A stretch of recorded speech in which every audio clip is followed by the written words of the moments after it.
We've got episode 45. It is our 1-year anniversary special. As always, we're going to be taking a few minutes to send our links out, let everyone know that we are live, do some retweeting, and getting the word out there. It's going to be a big episode tonight, so stick back, relax. We're going to let some people filter in really quick, and then we got some announcements for you guys. So just sit tight while we get ready. Open my popcorn crunching ASMR stream. We're gonna, we took chat out of emote only. We're just gonna give the folks a couple minutes to filter in.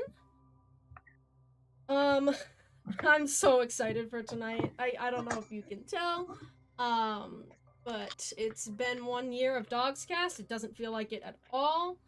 So, let's get the word out there. Hi, Quartz. Thank you for being here. How are you? Thank you. Quartz, how you feeling? Quartz, your Onyx cosplay gave me so much serotonin. It's so good. Your cosplay is so good. Thank you for doing that. Hello, Sprightly. Happy to see you. Welcome to the episode. As we said, just giving people a few to filter in, and then we've got a couple of announcements, so just sit tight with us. Socks? That reminds me, Sprightly, did you get the money I sent you for totally not DoGsCast related things? Eyebrow wiggle, eyebrow wiggle. I'm not gonna be talking a lot, because honestly, I nearly passed out before this. I'm so tired. It's alright. Take your time. We know you're here. You can feel free to lurk.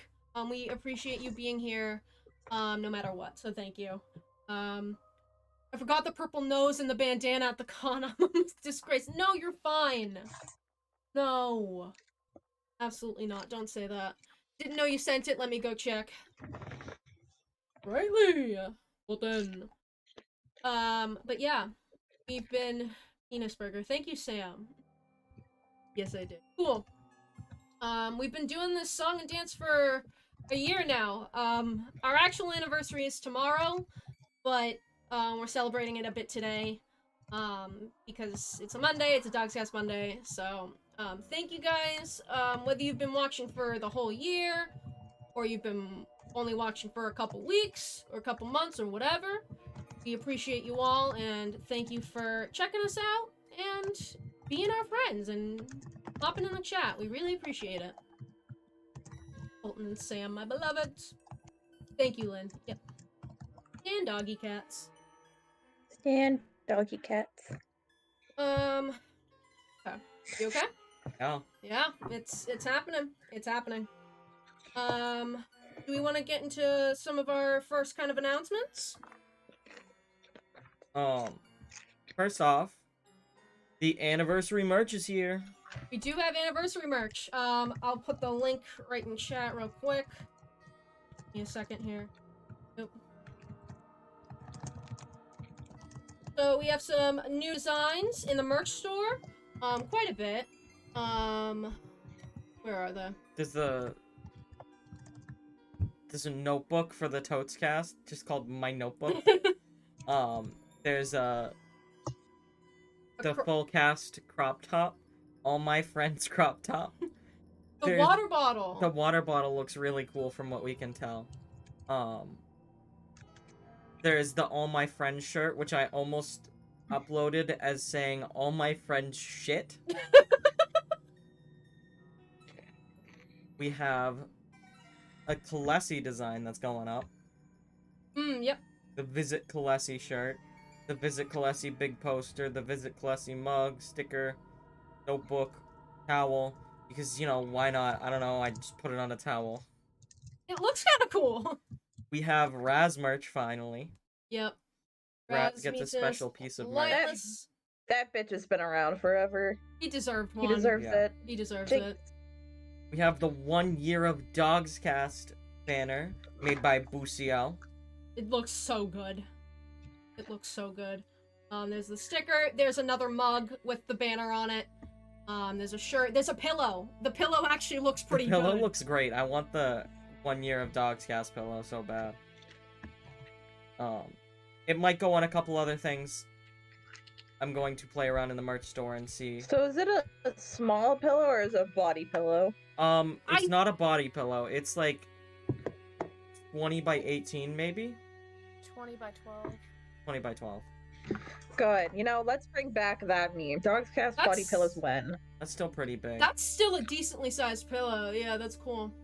I don't know. Is it just the case or is it a whole? I think it's just the case. But that's still No cool. case and insert. Oh, that's cool. Hi, Aaron. Welcome. We're doing our 1-year anniversary special for our tabletop RPG live show DoGsCast. We're just showing off some of our new merch right now. We just put out a ton of designs because it's the 1-year anniversary. So absolutely you can go check those out in the store now. And there is more coming. There is more designs coming, so there will be more. So just sit tight.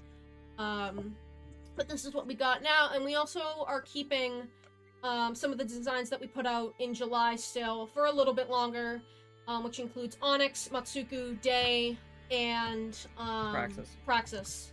We're keeping those designs for a little bit longer. So get those if you want. Most of the 1-year stuff is gonna stay for probably a while until it's not 1 year anymore. Yeah. Get those if you want. We appreciate it. Yeah, these designs look really good. And there's more on the way. More on the way. So, don't fret if you don't see something you don't like. Hold up.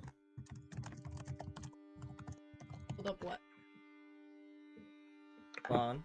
What? Holding on. Oh, there it is. Okay. What? I was gonna say, do we not have the Lanza t-shirt up here? No, we do. I God, just you know scrolled what by we should too bring fast. back? What? Bugkini. No, I can't. We literally can't. It was exclusive. Bikini. There was only one. So there's the merch. Speaking of merch to an extent, there's also a giveaway happening on Twitter to celebrate the 1-year anniversary as well.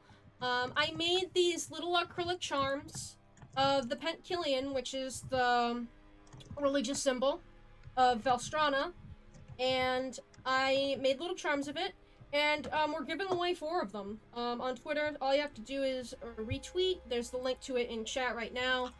Go retweet it and follow the account, and you'll be entered in a draw to win a little charm from us. It's a cute little acrylic charm I got made, and we're giving away 4 of them, so there's a pretty good shot. There's already been some cool support on it already, so thank you so much if you've boosted it or entered yourself. We really appreciate it. It's been doing pretty well, and that ends on September 20th, I think it is. So go check that out if you want. That's also something we're giving away, so thank you so much for the support on that. But yeah, there's some cool stuff happening. You can get some cool stuff. Go check it out. And we're also celebrating with this session as well, which is going to be cool. We're going to get started in a few seconds here. You want to go over that? Did we get all of our retweets and sharing? Wood hours, yep. This? Yes. Okay. Alright. Before we head into this session, we are going to discuss some content warnings for the session. This session contains heavy violence, death, and emotional intensity. If you ever need to step away, please do, and take care of yourselves. But get ready for a session. Yeah, if you need to take a step away, or need to lurk or do anything, please feel free. Please take care of yourself. This is going to be a heavy session, and we don't want anyone to be harmed, or we want you guys to know what to expect for the most part. So just be prepared, be ready, take whatever you need to do to take care of yourself. We care about you guys a lot, so just making sure that you are putting yourself first, and staying safe. So, with that, heavy violence, death, emotional intensity, it's on the screen. I believe with that, we can get into our introductions. Unless there's anything else. By the way, there's been a hidden command. There has been? Yep. I hit a What is command it? a month ago called Time Scythe. Knowing that now. Alright. Session left off as we... Introduce yourself. Oh. A little excited. We Hi. we haven't. My name is Jer. My pronouns are they, them. I am the DM of DoGsCast. Hello, everyone. My name is Jasper. I use he, him pronouns, and tonight I'm going to be playing Baird Stormcaller. My name's Lynn. My pronouns are they, them. Tonight I'm gonna be playing Genevieve Amberstone and choking on popcorn. Hi, my name's Lucio. My pronouns are he, they, and I'll be playing Talon Burrow.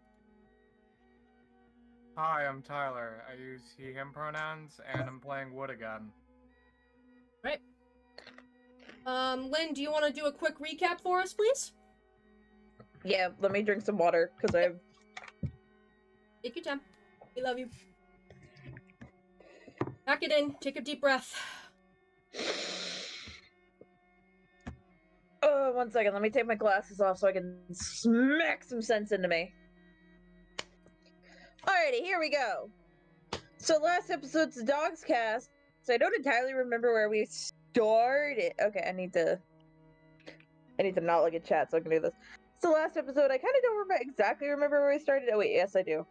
We started in the I forgot what it's called, but it was basically a little house, and we explored the little house, and we found a puzzle piece, a map piece, or rather, it was like a riddle with a hole in it that told us where to go, and we went doot-doot-doot-doot-doot-Lin into another island that had poisonous crabs that we didn't really mess with because who wants to fuck with poisonous crabs, and another room that we continued to explore around a lot of places that only Wood could go, or Calpernico, and we doodle-it until we found it like a weird, very cultish activity, honestly. It was like, oh, that's a bad touch, but we're gonna keep exploring. And Wood found a like a slab, like return the slab, big slab of honkin' stone with a body imprint, and Wood was like, yeah, it's a good idea to lie down on this. And so he lied down on it, and then his chest started glowing, all anime style, and it turned out to like be a compass and helped us find out where we needed to go to find Wood's divine weapon. Boop, boop, boop, boop, boop, boop, boop. There are a couple of emotional conversations that are better watched rather than summarized, so y'all should go back and watch the episode because it was a pretty good one. And now we are en route to go to find Wood's divine weapon, which is in a place with a big whirlpool. Yes. Jer's name for the stream is Jer. Nice. But with 2 R's. Alright, Jer's just fixing Alright. something real quick. You have arrived at the center of the whirlpool within the Hostria's Arch. The boat landing gently on the sands. And as you go to get off, Luna approaches Wood. So, mystified with the appearance of the island hidden within the whirlpool, Wood nearly leaps to his feet, his sword almost unsheathed as his grasp tightens around the hilt. However, as he goes to leap from the ship and onto dry land, a legendary monologue on the tip of his tongue, he feels someone forcefully pull on his arm. He turns to meet the gaze of Luna, who ushers him off to the side, where the two stand in an uncomfortable silence that lasts all too long. The red-headed mercenary struggles to find the right words to say to the blonde swordsman, her face contorting into a scowl whenever their eyes meet. But when Wood tries to pull away from her once again, she speaks as her grip tightens around his arm. Wood, we need to talk. Now. Wood, who moments ago was the living, breathing embodiment of a legendary and heroic scion, has quickly dropped his theatrical facade, a worried countenance overtaking his being.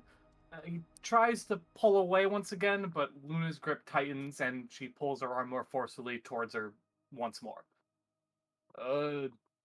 Yeah, sure. Is everything alright, Luna?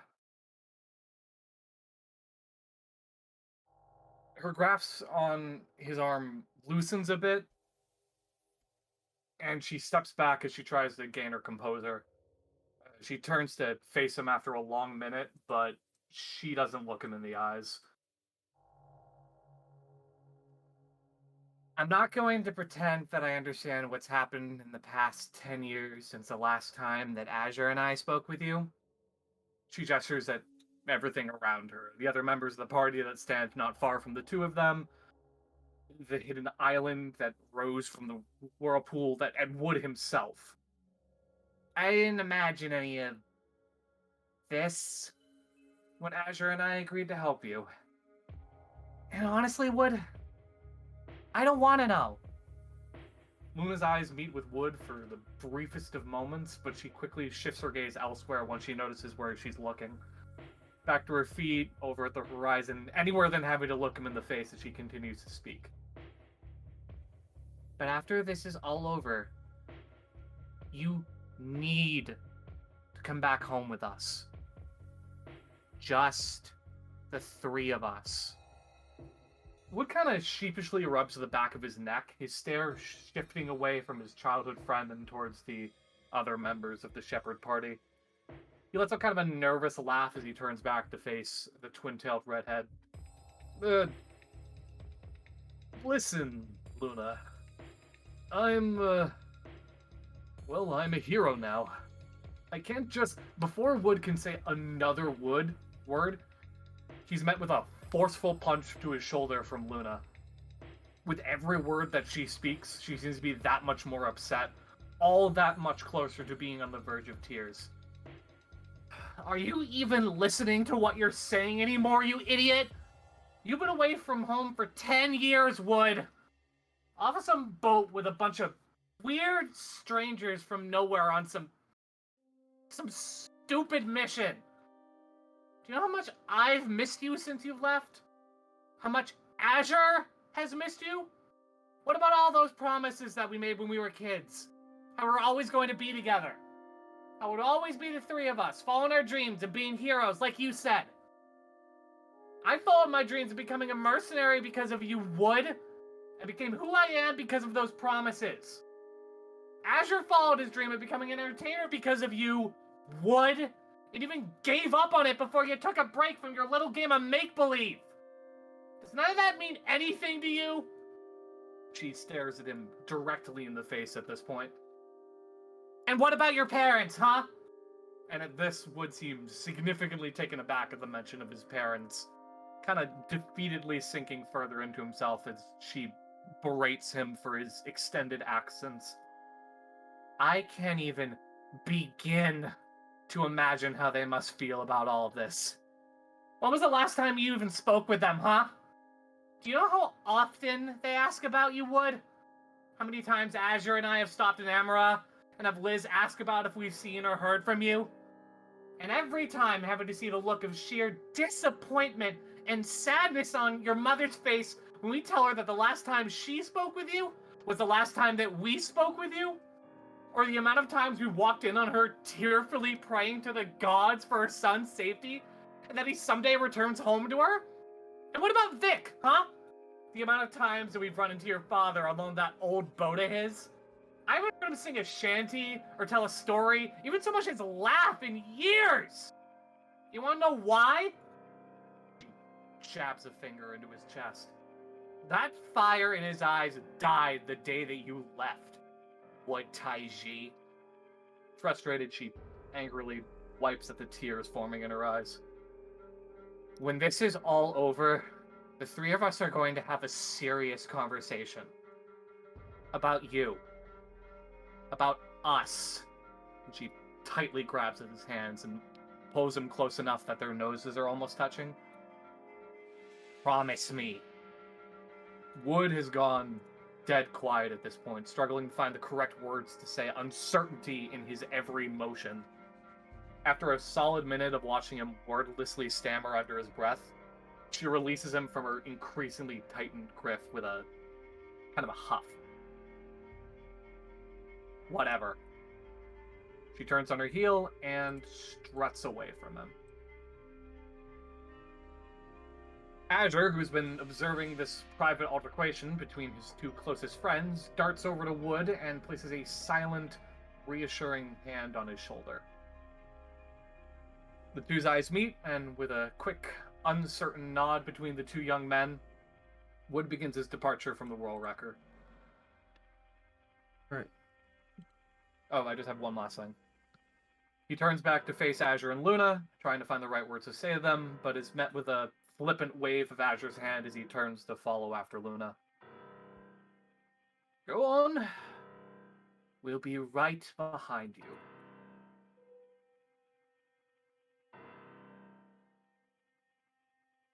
Right.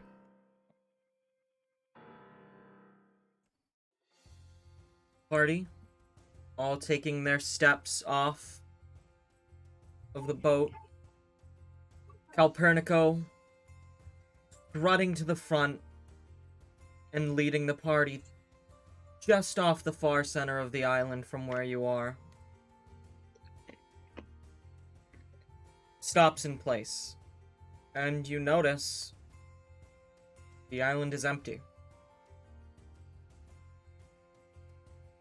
Wait, what? That can't be right. All of the key ingredients to our divine stew of immaculate prophesization led us to this very location. This island is, and at this, Woods kind of kicks his boot at the sand. Yep, this island is completely and totally empty. I'm not even getting an arcane reading on this either. Ugh. Maybe it's buried? Like, buried treasure? Yeah, maybe you're right. Hold on. I summoned forth the power of divine prophesization of an accuracy far greater than 30% to reveal to me the location of the secret treasure! That's enough. Huh? What? Calpurnico kind of stands there, laughing a little to themselves. Look! Sorry to have led you on a little bit, kid. But the treasure is here. Actually, it's been with us the whole time. What? The entire time. Is this another one of those riddles that was concealed within the secret passages? Wait a moment. And Wood stares at Calpurnico for a really long time. I'm getting a reading here. Yes, it's coming to me now. Oh, nothing. Alright, what's your big secret, Calpurnico? Are you prepared for this? Huh? Calpurnico leans to the ground, touching the sand gently, letting it flow through his hands. And as it lands, each drop of sand turns into a drop of water. A slow pool opening up. Just the size of a bucket opening. Calpurnico stands up, puts an arm out, and from the water begins to rise.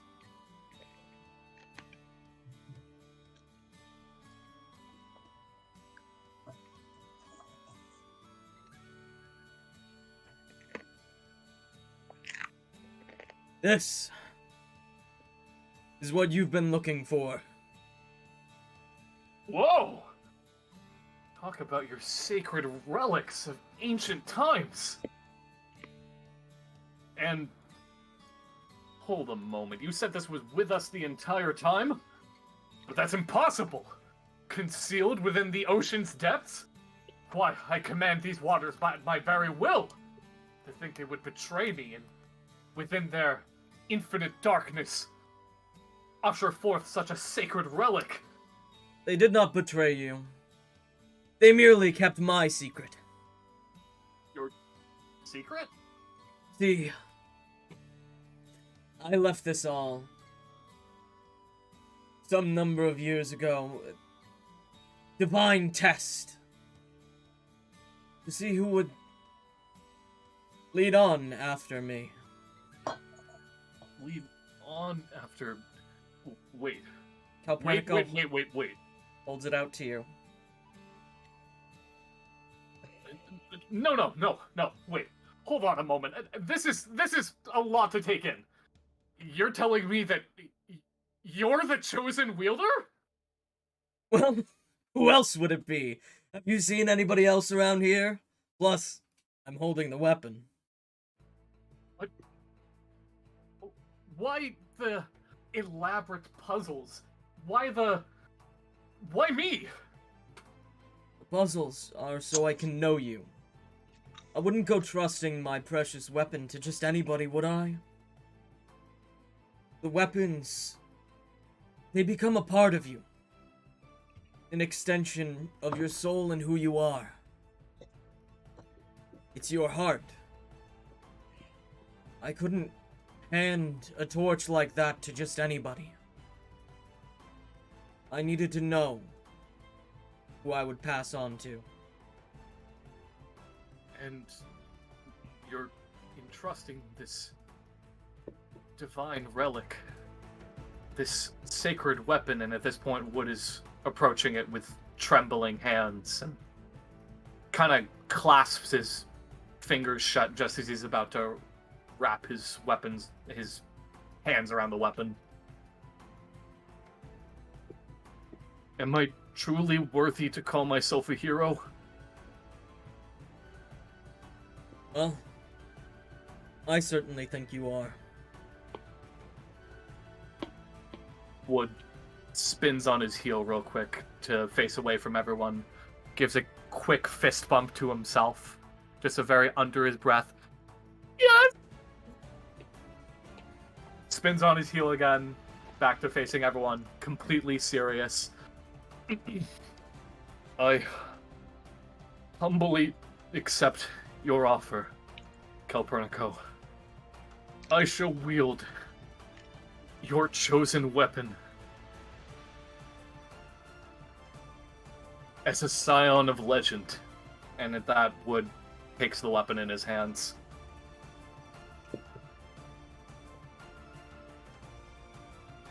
This is yours now.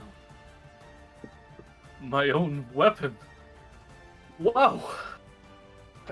This certainly holds a candle to mine own heroic blade of song and legend, Raijin Tide, forged in the thunderous fury of the Tyritra, but to wield such a polearm, this sacred and ancient relic, this divine spear, forged by the gods themselves, no less. Tell me, does this weapon have a name?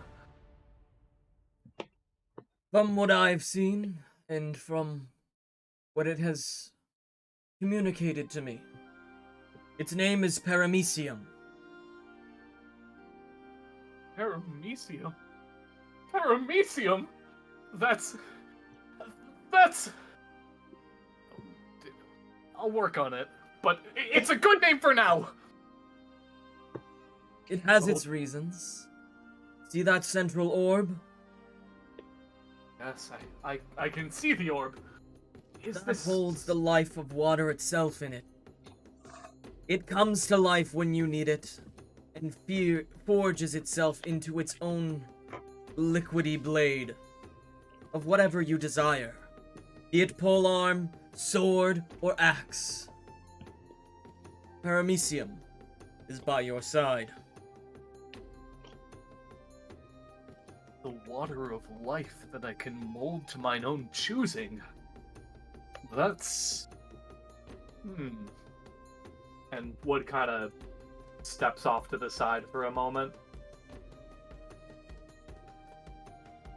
Just holding the polearm fairly close to him. About eye level to where the water of life, the central orb is. Alright. Let's see what you're capable of. Kind of thrusts at the air every time he does so with significantly more bravado and gusto and zeal.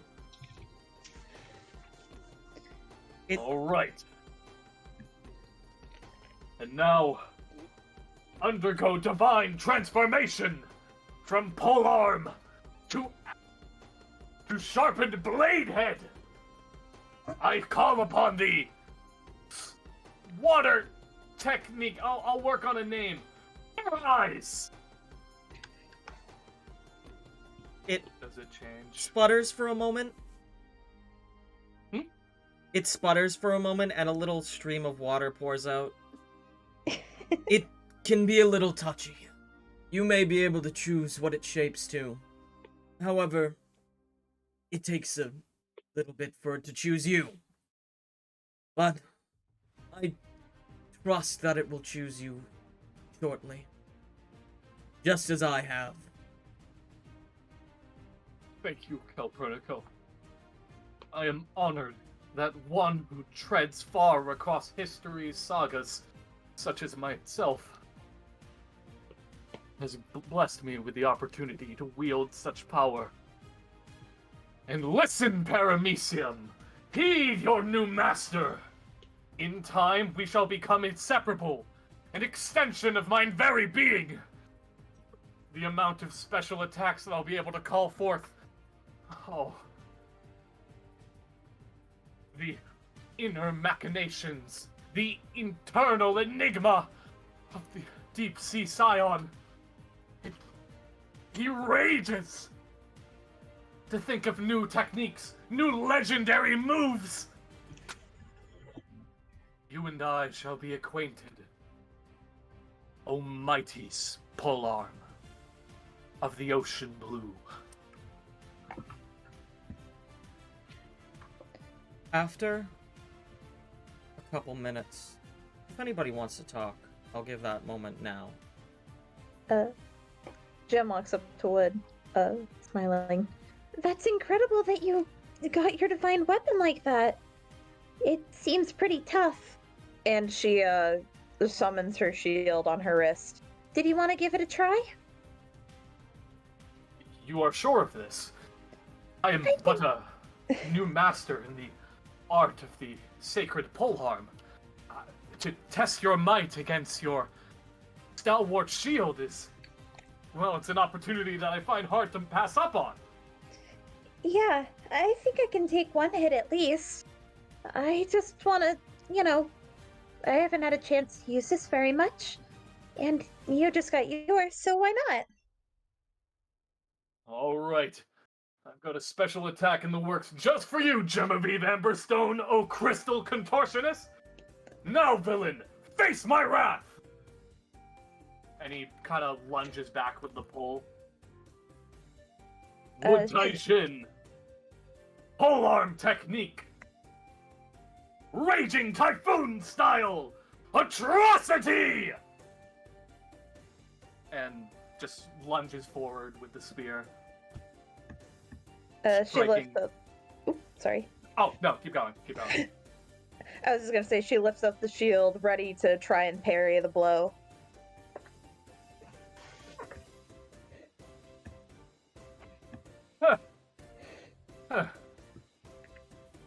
This is, it's actually a lot harder than wielding a sword. Are you okay? Yeah, you can see that as about 3/4 of the way through stabbing at the shield, he kind of loses his footing and, like, trips a little bit. Yeah, I'm totally fine. After all, Calpurnico sees me as a legendary hero now. And Truthfully, if so many individuals see me as being worthy of such incredible power, well, I can't disappoint them now. But it's okay. I still barely have any idea how to use this. I think this is the first time I've actually ever held a weapon in my life. Well, other than like when I first got it. You don't have to feel bad if you're a little rusty or inexperienced. Uh, yeah, I guess you're right, Genevieve. To think how far we have come in our own heroic training. Yeah. And it looked cool at least until you tripped. Hey, I was trying my hardest. And You it try looked wielding a spearhead made of. If I must be honest, I'm not entirely sure what it is this is made of. Coral. A coral spear. And to think, the likes of the gods themselves forged this. How shall you fare in combat, O coral spear? I mean, we're kind of like siblings if you think about it weapon-wise. Coral, when it dies and dries out, becomes rock, which is basically crystal.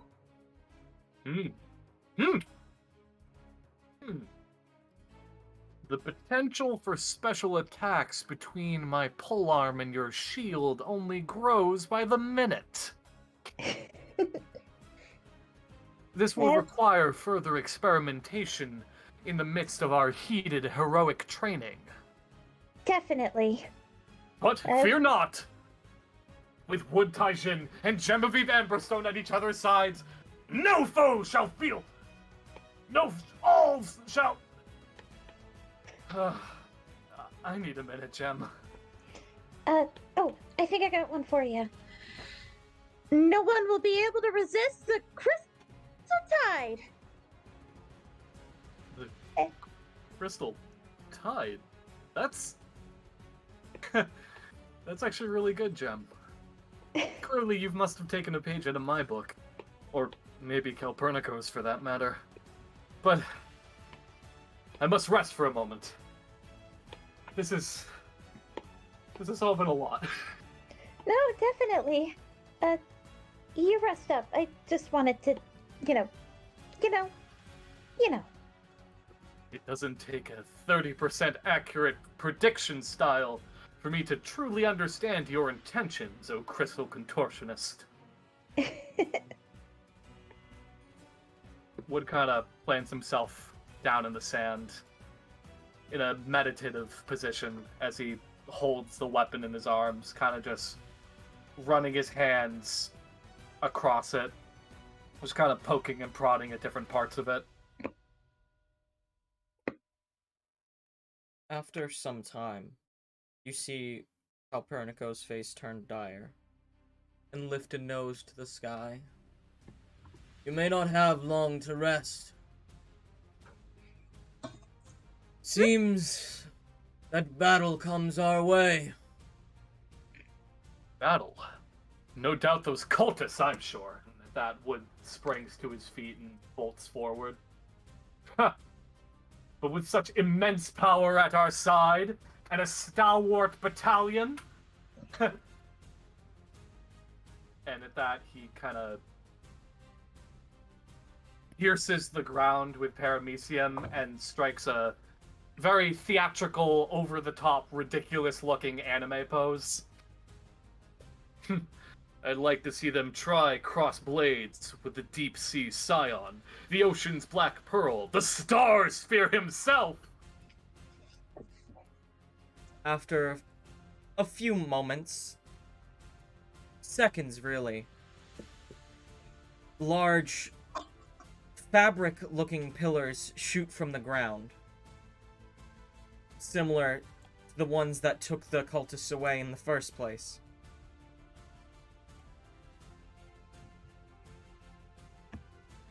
They descend down to reveal the Repentance. Though with two new members this time. One, a much higher appearing standard. Stepping out and stepping forward, flourishing a rapier. Well, didn't think I'd see you here, Calpernico, but figured fate has its way, doesn't it? Hello, young Wood Taijin. You know my name? I mean, of course you know my name. History's sagas have documented my heroic deeds. Not so much. Who are you? I am Captain Dalen. I know your name because you're my target, and I don't intend to let you get away. My foolish comrades walked away and ran from you. You won't have such an easy fight from me. As if.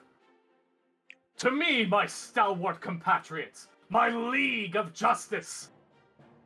Flee, foes! Flee! Wood Taijin is all-seeing, all-powerful, dark! And with Paramecium at my side, I've seen your future, repentance. You didn't make the cut. The entire time you make this monologue, Captain Dalen hardly looks at you. Glancing over, just stretching out to make sure they're limber. Yeah. Let's cut this chatter short, shall we? Show your blade, Calpernico! Long I've waited to show you again once more. Cold Star! And Calpernico reaches out a hand, and a blade emerges once more from the small whirlpool which held Paramecium. Don't be big. Okay, cool. Not big. Not too big. This sword is also identical to the one that Captain Dalen is wielding. However, Dalen's is a black with a gold hilt. Face me, malevolent midnight. Meet Cold Star once more. Shall we go? I will not let you down.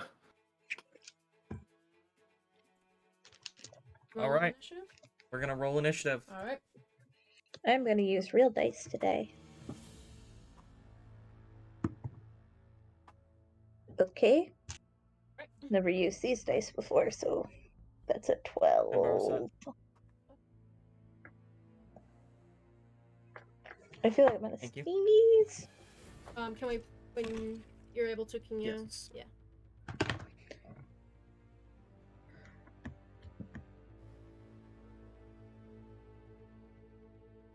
The initiative tracker ain't on the screen yet. I know. Okay. I'm adding everybody right. Wait. I gotta clear it. Actually, hold on. Everybody should. I'm not on it. Okay, yeah. Started a new one.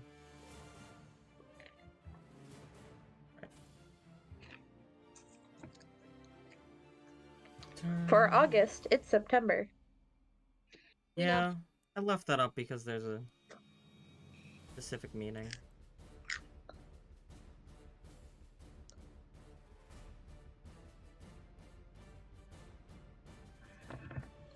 Alright, we can all add our own turns? Yep.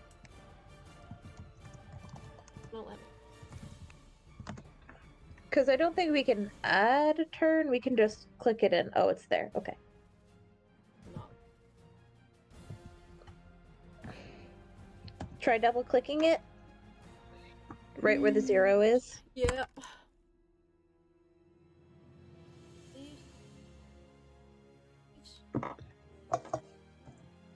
What is it? Minus 20. Okay. Who has the higher bonus between Lonsta and Baird? Mine's a +3. Mine's also a +3. I had advantage, if that means anything. So just roll a d6 and see whoever gets highest. 3. 3. I rolled a 6 that time. I also got a 6. Oh my fucking god. 2. 5. Okay. Just put me at a 19. Or that, yeah. Okay. Alright.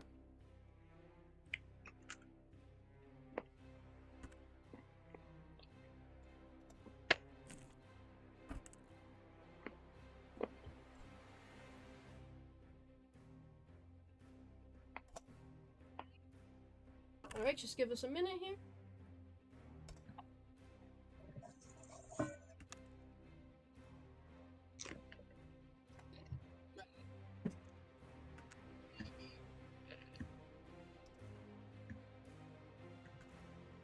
This is a lot. Alright. Descending order. Which puts the first up is Wood Taiji. Okay, Jer, I just pinged you real quick. If you could just answer in the Discord chat. Yes.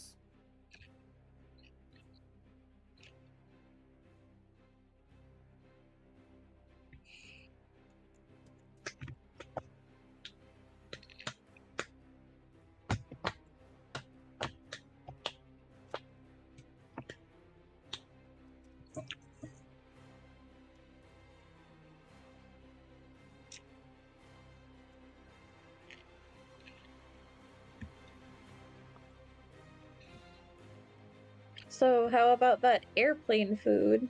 Sorry, we're just getting... We'll be getting in with the fight in a second. Thank you all for joining us so far. We hope you're enjoying. It's about to get real, so pack it in. Is this the right music? Yes. Alright. Alright. Okay, Wood Taiji. cool. Wood is going to dart forward. Say 5, 10, 15, 20 feet, and is going to activate Storm Surge. Stand behind me, or face my wrath! I make the puddle. Hold up. Puddle real fast. Will do. What is the size for that one right now? Hold on, I'm looking. 15 feet. Okay. Hello, Gilly. Kit.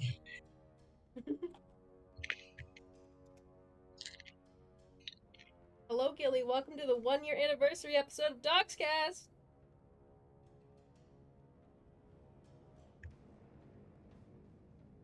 Right.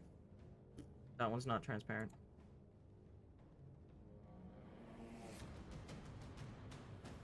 Alright, that is 15 feet, you say? It's about 7 people. That's about 7 people.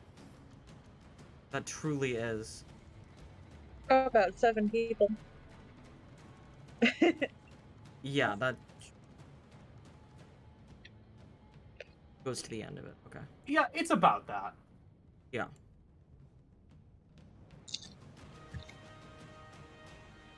Well, You can't do it yet. No, it's not gonna be safe. You're fine. Oh, I'm in an uncomfy position. Fuck.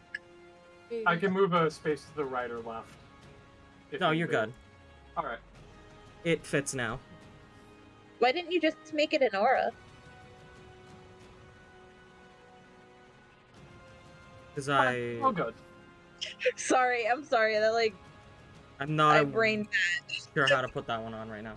Alright. you just double.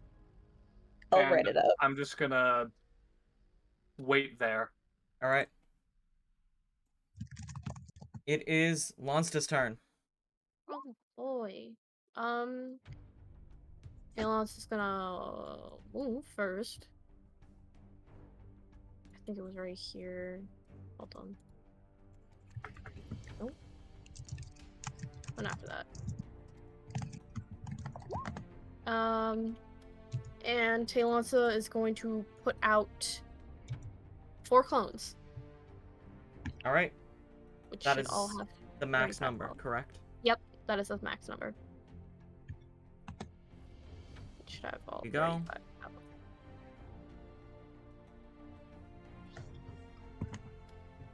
And you should be able to just move them. Anywhere? Do Yeah. they? Okay.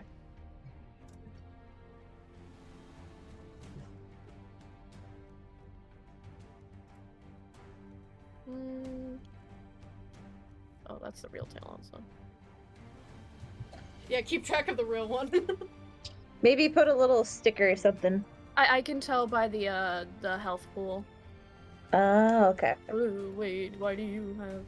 Because I haven't fixed it yet. Oh, yeah. Yeah, there we go. Cool, and as a bonus action, I'm going to put out Tapping Blade at 4th level.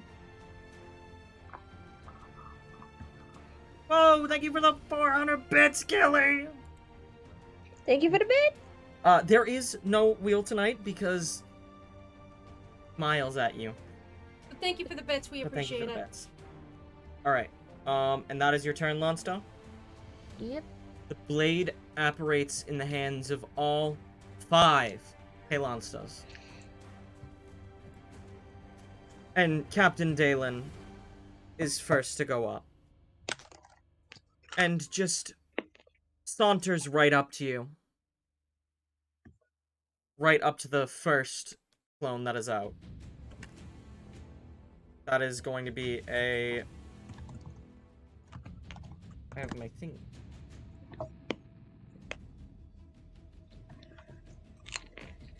$27 to hit. I'm gonna say no on this one. No, yes, it does hit. 21 to hit. Yeah. And a 24 to hit. Jeez. Yes. There goes one of them.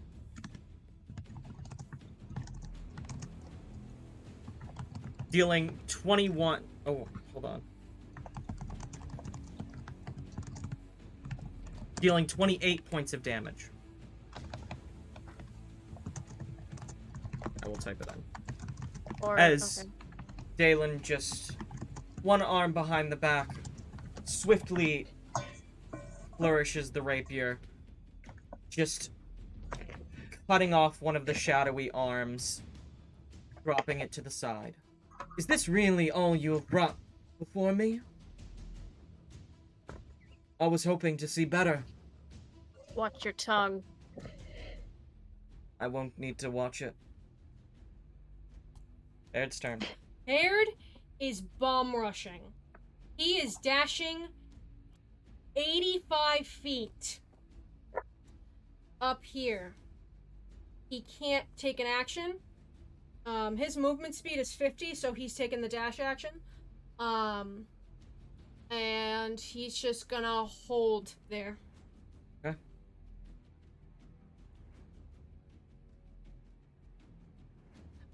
And the one known as Abstinence kind of stretches back out. Good to see you again. Won't be long, though. It'll only be a matter of time. And points a hand for a sleeve forward, and a dart just flies out at one of the shadow monsters.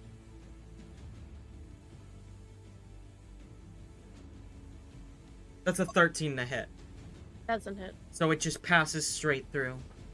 Damn, I hoped for better. Relaheim from behind. I'll show you how it's done. And leaps over Abstinence's shoulders and turns to a mix of steel while in the air and brings down sharp claws.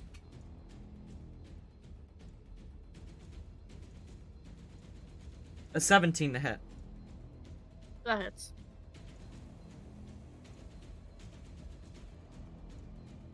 And it's 7 points of damage.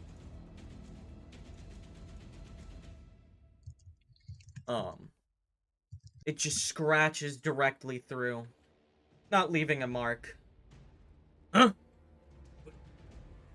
It's real. I don't think these are real. You think? Yeah, we kind of already knew that.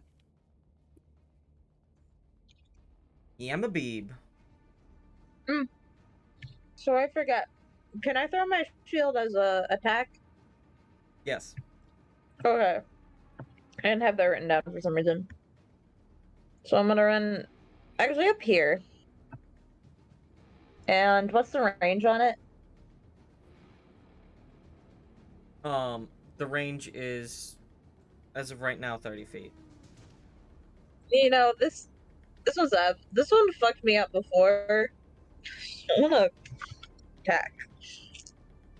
So I'm gonna yeet. That's a shit roll. That's it. But it might hit, maybe. That's an 8 plus. I'm proficient with this, right? Yes. That's a 16 to hit.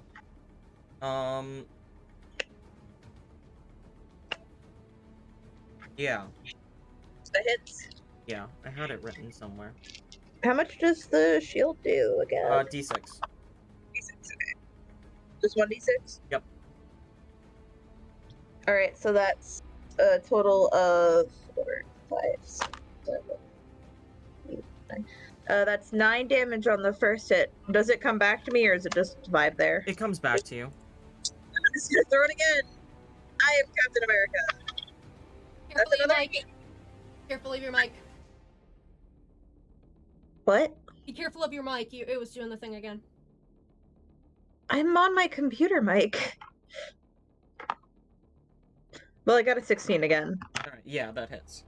And that's 10 more damage. And that is my turn. I will. There we go. Can I be understood? Yeah. Okay, cool.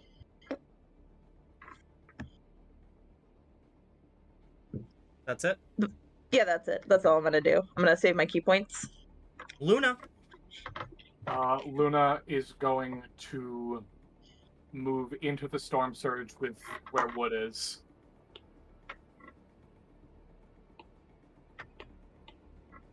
And 15, 20, 25. And is going to take aim at the captain. Alright. And do I get flanking bonus for that? Yes. Okay. So that's advantage. Let's just roll that to see if we can get any higher.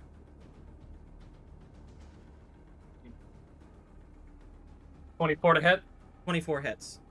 Okay, cool. And I just need to check the damage dice for something.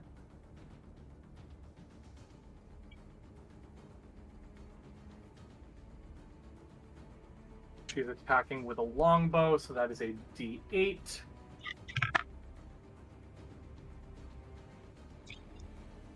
And that is...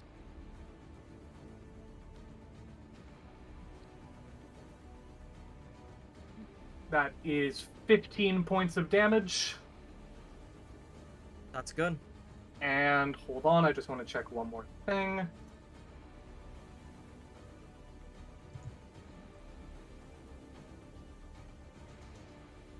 And I'm going to activate Hordebreaker from Ranger for an additional attack on the Covenant. Of the Covenant, okay, yeah. Yeah. Okay. And I also have flanking bonus for that, so...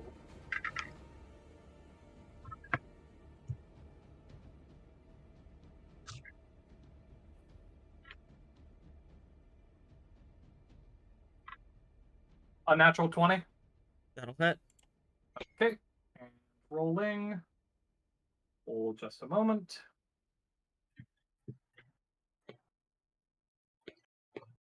And that's 11 points of damage. All right. There you are. Minus 11.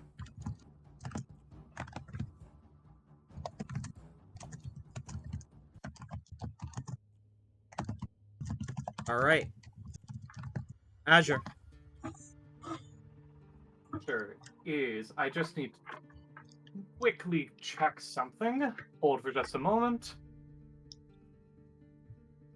Right. How far back? Can Azure get close to anyone? 5, 10, 15, 20, 25, 30, 35. No, he can't.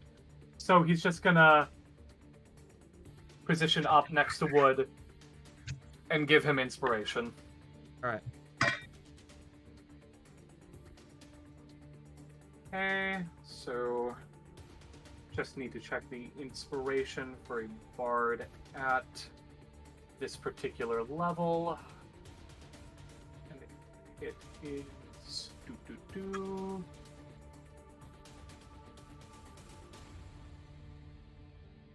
it's a D8. So I can add 4 to whatever next roll I do for Wood. Okay. I want to expend inspiration.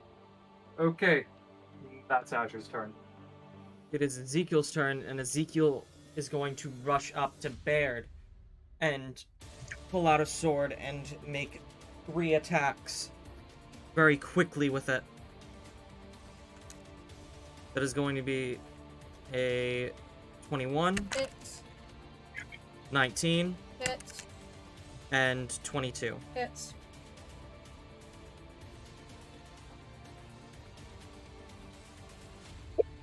God damn. Okay.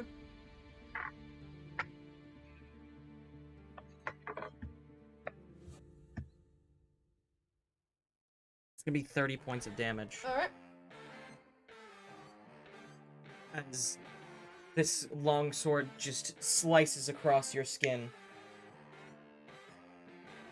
Alright. Baird stands strong. He doesn't say anything. He has a glitter in his eyes that looks like he's about to start crying, but not out of pain. Barbarian, aren't you? None of your business. Oh. Take down quite a lot of you. That'd be quite interesting. Let's see how you bleed. Shall we? And on Calpurnico's turn, he rushes up. Just sliding right past Azure. Placing a hand on Wood's shoulder. Let's do this together, shall we? Emote attack! Finally! And the pool of water doubles in size.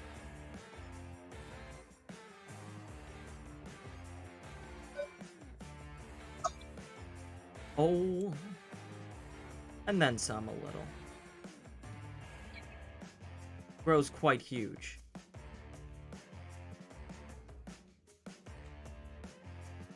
Let us become one with fate! Now how's this? Perfect! Everything about this is perfect! And Calpurnico takes an action surge and throws Cold Star into the water, and it rises and plunges into Dalen. Oh. Oh. That's gonna be over 20. That's gonna be like a 26 or some shit.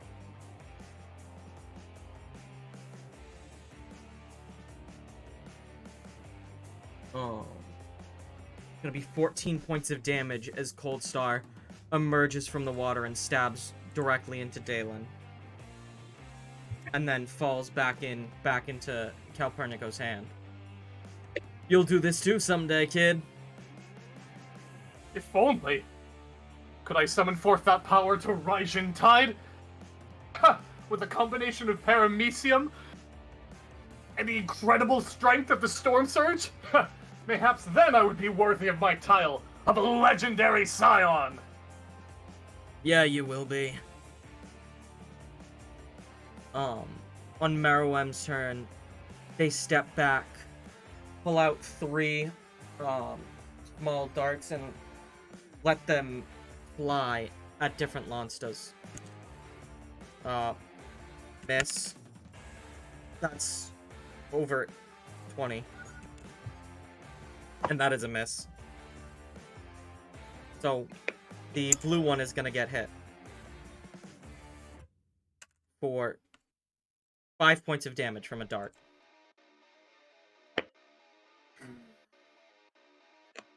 This is gonna be fun.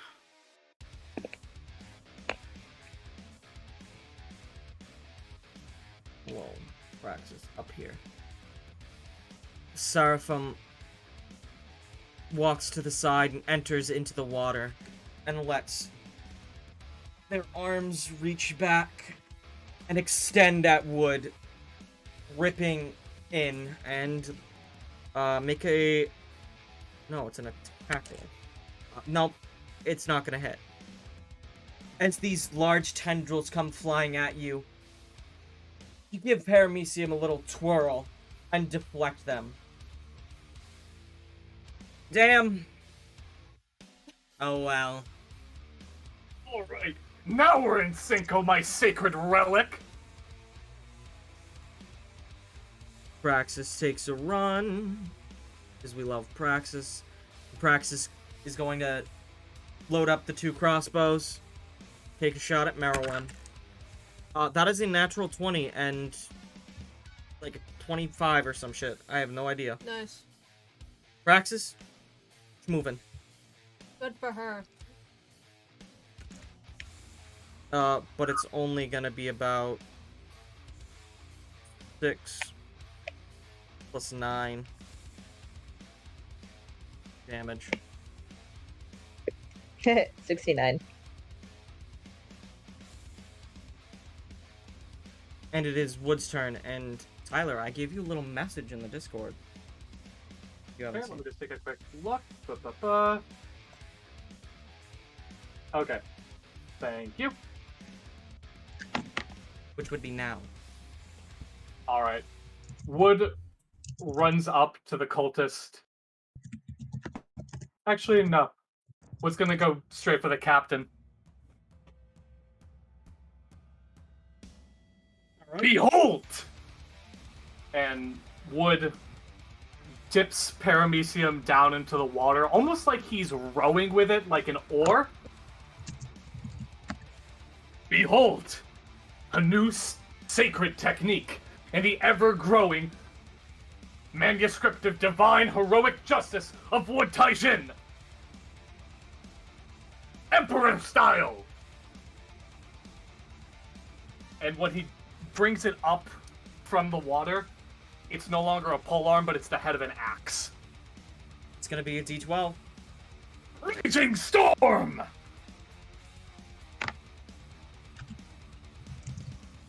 Rolling. Advantage. Mm-hmm.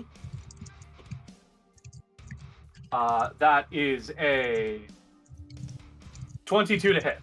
That hits. Cool, cool. And extra attack.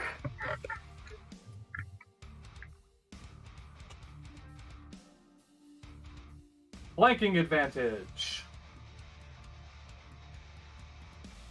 That's not hitting. So I'm going to Action Surge instead. Go for it. For 2 more attacks. Flanking advantage. Man, I am not doing so great with this. There we go. That's a 22 to hit. Yep. Okay. Next attack. That's a natural 20. There we go. There you go. Okay, so that is 3 attacks, and one of them is a crit. And you said this was a D12 of damage? Yes. Alright. Ooh. So I am rolling for that right now. Hold I got on. a bad ability idea. Oh. an ability that allows you to continue to make attacks if you get crits. That would be interesting. That's good for you. Also potentially game breaking, but Yeah. interesting. I mean, that's the way I like playing my characters. But whatever, I'm gonna roll for that. Bear with me for a moment. Yep. First one. Looks at Ridley Rhodes. Listen. 4 crits in a single turn. 5 crits. 5 crits in a single turn. Okay, so that is I'm just doing numbers right now. Okay.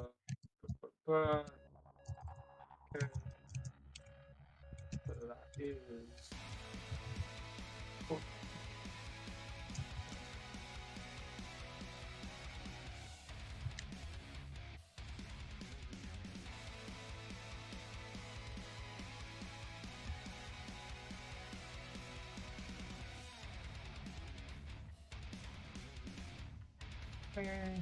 That is. That's 36 points of damage.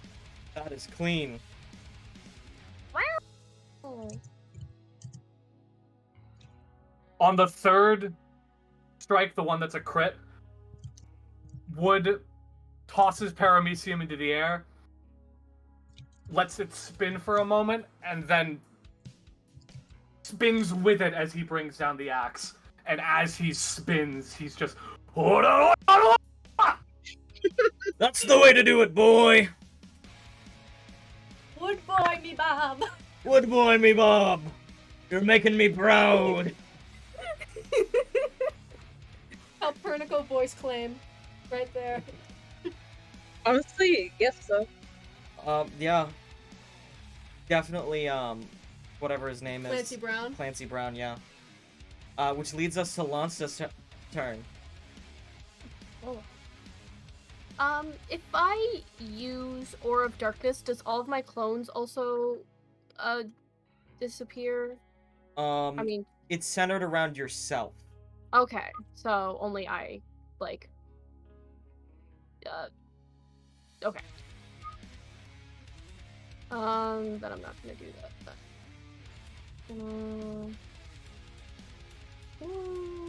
Yeah, move right there. Move all my boys. Oh wait, Aura of Darkness. Sorry. Yeah, those get Yeah. it. I was Okay. thinking about Turn Out the Dark. Okay.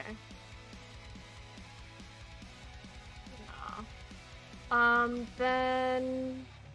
Is that a bonus action? Okay. So, first I'm going to do... So if I attack, do me and my clones attack, or just the one clone? Just one clone. Okay. Cool. But Then... with this many, you'd get advantage because, you know, they're not gonna know which one is attacking. So you'll get a bit of a surprise. Okay. Then the red one is going to attack. Okay. Meruem. That is a...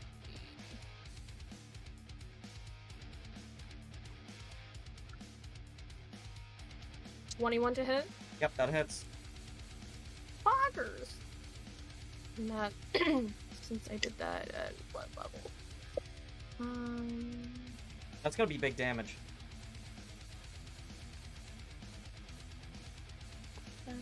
That is... 48? Bye. 7... 8, 9, 10, 12... 13, 14, 15, 16, 17, 18... 19, 20, 21, 22... 3... 23 damage. Alright. Oh, And as a bonus action, they're all going to be shrouded in darkness. yes. After the shroud begins to take effect, you all can see that the whirlpool surrounding the island twists to a stop, and water begins to splash across as it attempts to keep moving, but is bouncing back and forth. Mm. Captain Dalen's turn. Oh boy. Oh, Three- Jer, Yes. this is important. Yes. Captain Dalen isn't going anywhere. Yeah. No, Yeah. like straight up, he has 0 movement. Yeah. Sentinel. Dalen doesn't plan to go anywhere. Still. Yeah. That's gonna be 14 to hit. Whiffs. 21 Hits. and somewhere over 20. Yeah. Last 2 hit. First one whiffs. Yeah.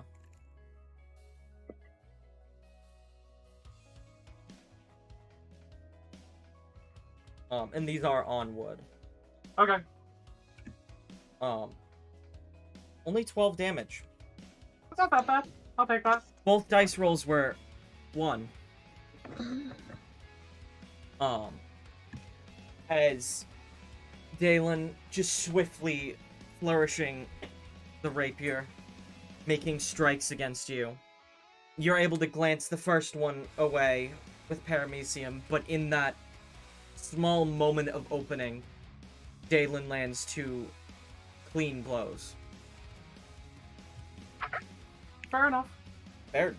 Baird is going to rage. Now this, when he rages, the pulse of thunder shoots out. It affects the cultist right in front of him, Seraphim, and unfortunately it also affects wood because of the range of it, but that should be the only ones it affects. It's a 30-foot, so yeah. Those 2 cultists and wood, you're going to give me a Constitution saving throw. Hold on. Okay. Wood. What? As you feel the shockwave land on you, you feel Paramecium spark for a moment, and you find yourself clear of any damage. Wow. Huh. I suppose it is fitting that, as your wielder, you must protect me. And in turn, I shall bring forth unfathomable might upon mine enemies! Full damage. Full damage? Yeah, you're Alright. good. Alright, so wood is protected, but the other 2 cultists take full damage. It's gonna be... that sucks. 5 points of thunder damage as Baird just pulses thunder throughout the sand. And that's not even his turn. The sands shake for a moment and rise above, and you see some of the sand start to turn black. He still has his attack and his extra attack on the cultist right in front of him. That's absolutely going to hit. That's a 23 or something. No, that's like a 27 or something to hit. 18 plus 9, so definitely hits. And then I'm just gonna roll my second one to see if it hits. That's also going to hit. That's a 16 plus 9, which is like 25 or something. So they both hit. Alright, and for damage... the D8. First attack... 2 plus... my rage, which is 5... plus... another 5, right? So 10 points on the first one. And then... another 10 points, so 20. I'm gonna say you get your full lightning push. Yep. This. Yep. Alright. And that means that this cultist is knocked back 20 feet and gets an additional other 3d6 of thunder damage, correct? Yeah. Alright. That's another 13 points of thunder damage as Baird just unleashes as he wails with his battle axe and just unleashes on this cultist to an alarming degree. He's incredibly mad and incredibly upset, almost seemingly for no reason, but he just unleashes it and pushes this cultist all the way back. As the cultist digs into the sand while going back, it's almost like a cat-like freeze. Kind of wipes Their chin. Good form. Strong blows. Good fight. It says nothing. And at this point, Abstinence is going to attempt to reposition, provoking attack of opportunity from Blue Lansta.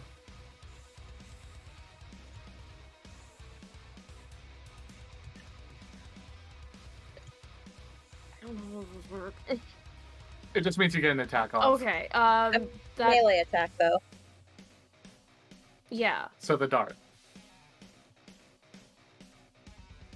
You can use the. Oh, the dart? You can Yeah, use you the darkness sword. Yeah. Or the darkness sword. Yeah, Might be. that's a 21 to hit. Yeah, that hits. There's another 4d8, I guess. 8, 5, 9, 10, 11, 12, 13, 14, 15, 16, 17, 18, 19, 20, 21, 22, 23, 24, 25, 26, 27, 28, 29, 30, 31, 32, 33, 34. 34 damage. Damn. Woo! I'm gonna say that's gonna put Abstinence out of commission for that turn.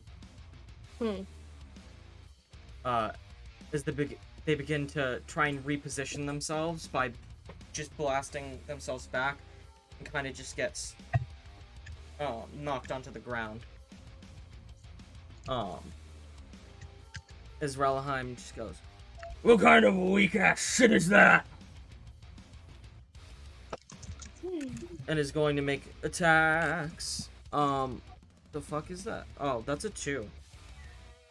There's some shit on that dice. That's not gonna hit, but the other one is gonna hit, because it's 17 on the dice.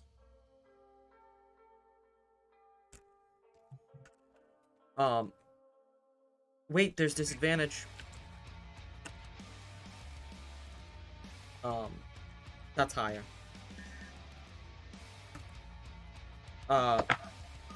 6 points of damage on the green clone.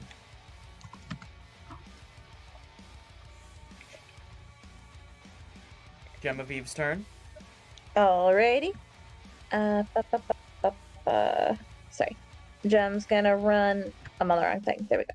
Gonna run here. Gonna do. Oh god. I'm sorry, I zoomed in and it glitched a little bit. Gonna do one attack on this friend, and then one attack on this friend. First attack is on the captain, because I said I was gonna hit them first. And that's a 16 on the dice. 16 plus 8, I assume hits. Yes.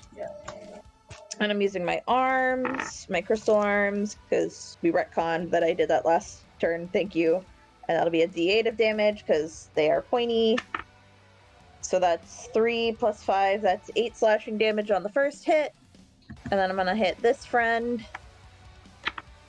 And that's an 8 on the dice, plus 8. So that's a 16. Does a 16 hit?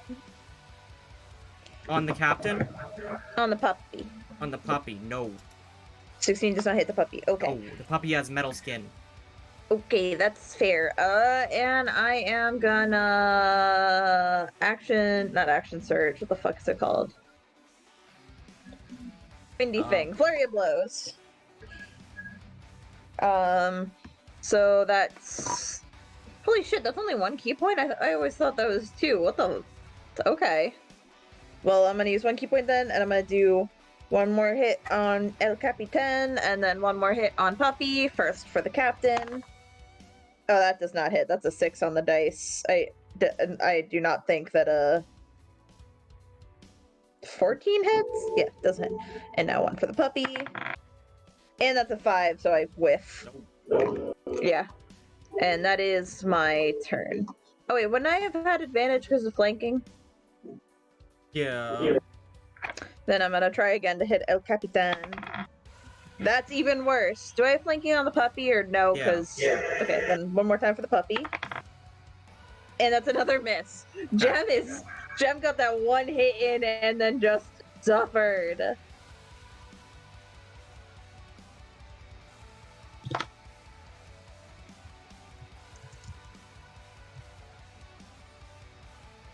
Which one did you hit? I hit the captain at one point With what? with the first attack that I did. I rolled a 3 on the dice, so I only did 8 damage. Okay, yeah. There we go. Okay. I had a brain fart for a minute. Luna! Okay. 2 more attacks on the captain.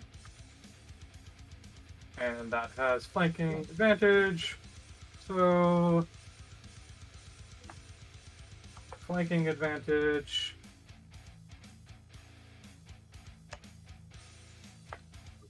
$16 to hit? On Captain? Yeah. No. Okay. Second attack. Flanking advantage.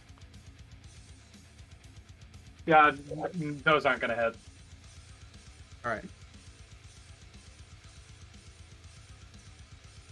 Nothing happens. That's Luna's turn. Alright. Azure? Azure is going to hold action. Just position himself in front of Luna.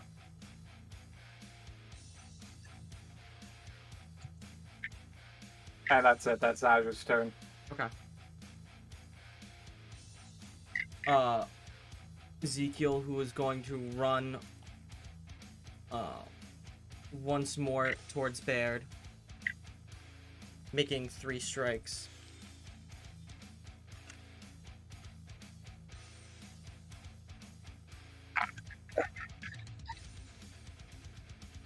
What are they? Hold on.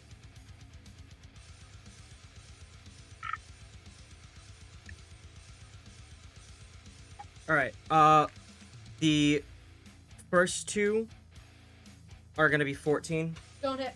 and then the third one is a natural 20. That hits. Ooh. And what class is gonna get that ability that I mentioned earlier? Hunter. Yep. Yep. Reroll on natural 20s and crits. That is a 19 on the dice, but that is not a crit for Ezekiel. So 2 attacks land. 1 being a crit. Alright.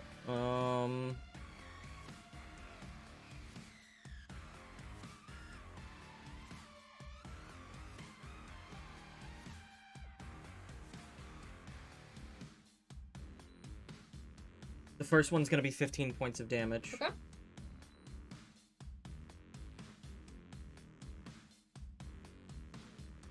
And the second one's gonna be 10. Okay. There it is. Half health. And is gonna dodge back a bit. Calpurnico going to activate a higher version of the Water Whip ability. An attack on Dalen. Natural 20. Nice. This one is going to knock Dalen 30 feet. And deal 11 points of damage.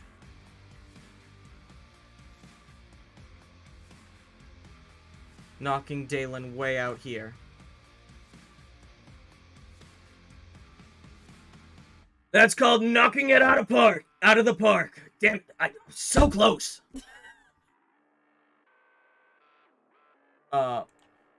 Meruem attempting to Wolverine the darts in their hand to stab Lonsta clone. That is a natural 1, so it does not work. Awesome. Awesome. Seraphim is going to attempt to hit, oh wait, no. Meruem also has to reposition, invoking opportunity from you. Huh? Oh, sorry. You got Which an one? attack of opportunity off. Which one?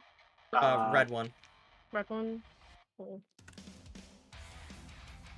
That's a 10 to hit. That misses as Meruem Yeah. just dodges backwards through the sand. Seraphim dodging back as well and attempting to use the long hands again on Calpurnico, who just deftly slices one of them. And Seraphim is now missing a hand.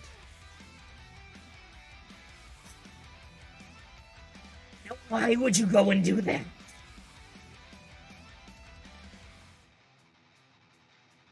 Praxis repositioning, taking 2 shots. On Meruem, and that's gonna hit. Praxis, how much damage you gonna deal? 15 points of damage. And Wood Taiji.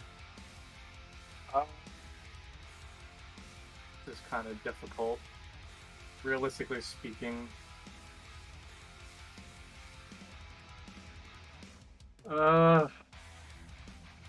I'm not sure what to do here. You can use your Water Whip on, Relheim. Okay, I didn't know if it was because there were... Okay, yeah. Water Whip on Relheim, and I have flanking advantage. So, oop. Flanking advantage.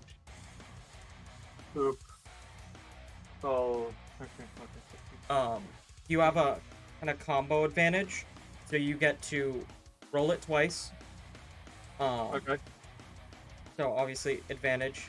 The damage is boosted by an extra damage dice, and you have knockback of 15 feet on it. Okay.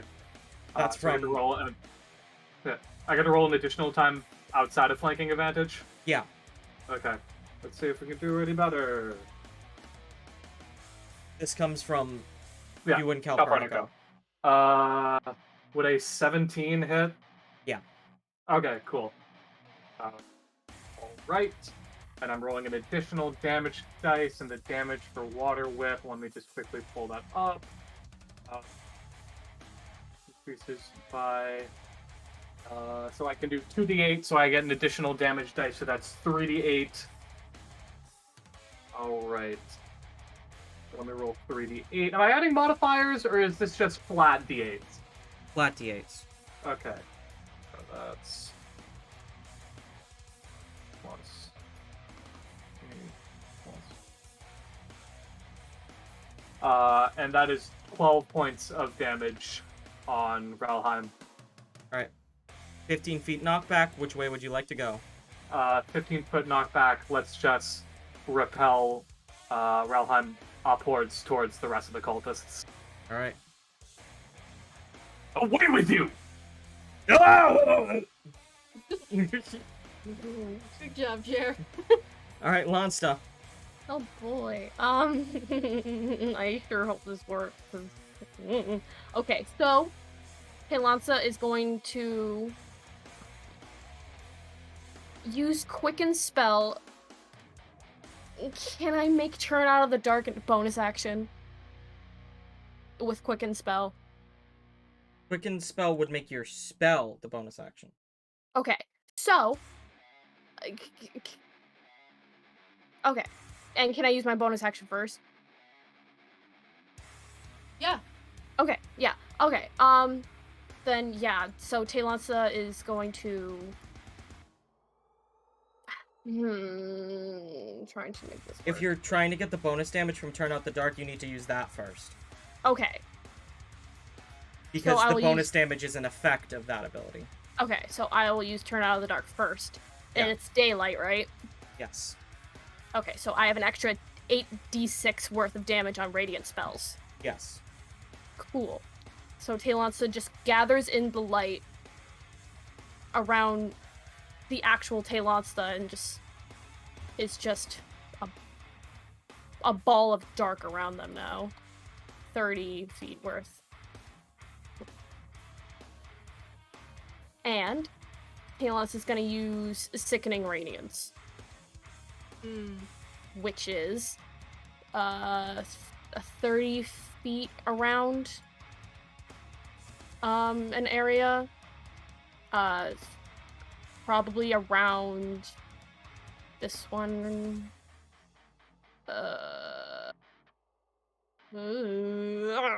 It's gonna hit Gem and Wood. Oh well. Talonsa doesn't care at this point. Talonsa is literally putting everything into, like, fighting right now. So, Talonsa is gonna use it around, if you can see where I'm dragging my arrow around. It's the one in the top middle. And, use Sickening Radiance, which is when a creature moves into the spell or starts in that turn in that 30 feet radius. The creature must succeed a Constitution saving throw or take 4d10 radiant damage and have 1 level exhaustion. Okay. Ooh. Plus the Turn Out of the Dark. Yes. 8d6. Yes. So, everyone in that area do a Constitution saving throw. Con save. My best save. I'm gonna use my big D20 and see if this rolls any better. I think Bear just misses it. It's 30, Yeah. right? Cool. Yeah. Yeah, I got an 11 on the dice. I'm so sorry. Jared, does Paramecium cancel out the effect, or...? For you, yeah. Okay, cool. Good lord. I'm so sorry. It's okay. So, oh boy. What about all the cultists? The cultists are all gonna fail. I win.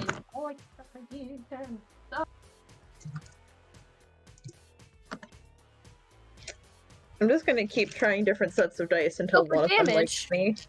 That is 5, 11, 14, 17. 17 plus 18.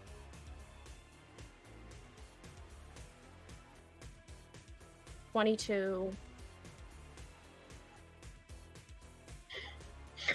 You're slowly getting 25. closer and closer to my maximum hit point. I'm sorry.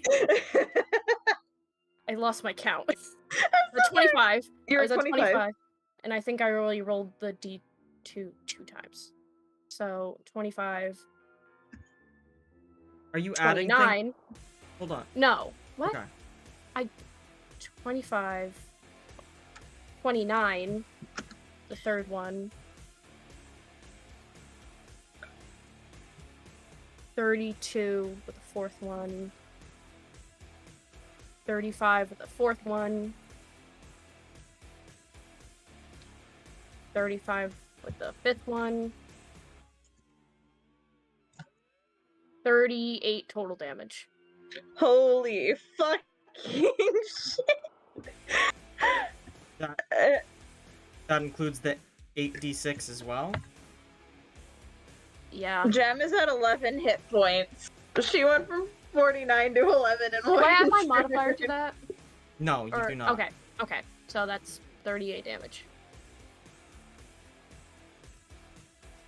Oh, good job, Lucio. What kind of damage is that again? Radiant.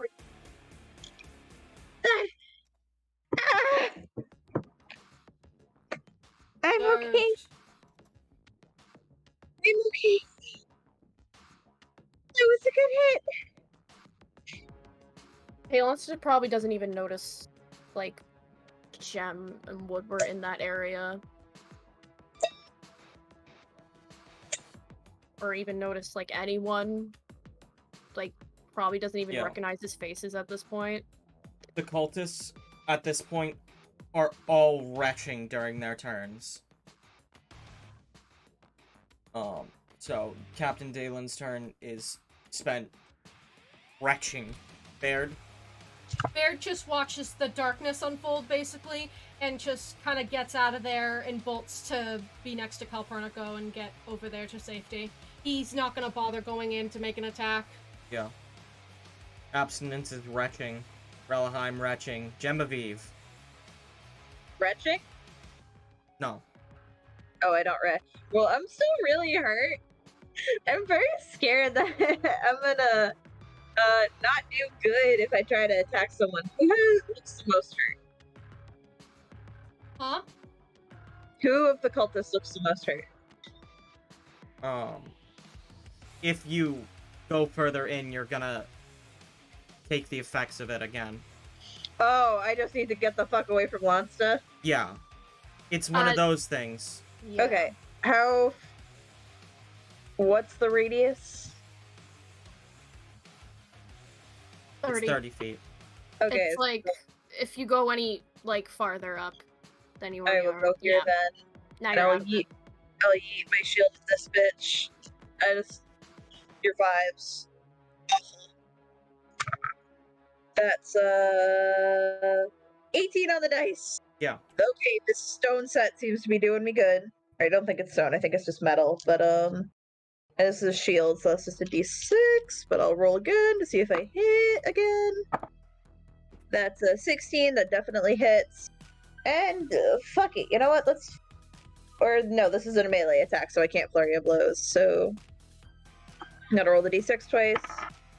That's 2, and that's another 2, so that's 4 plus 10 for a total of 14 damage. As I just yeet the shield. Luna.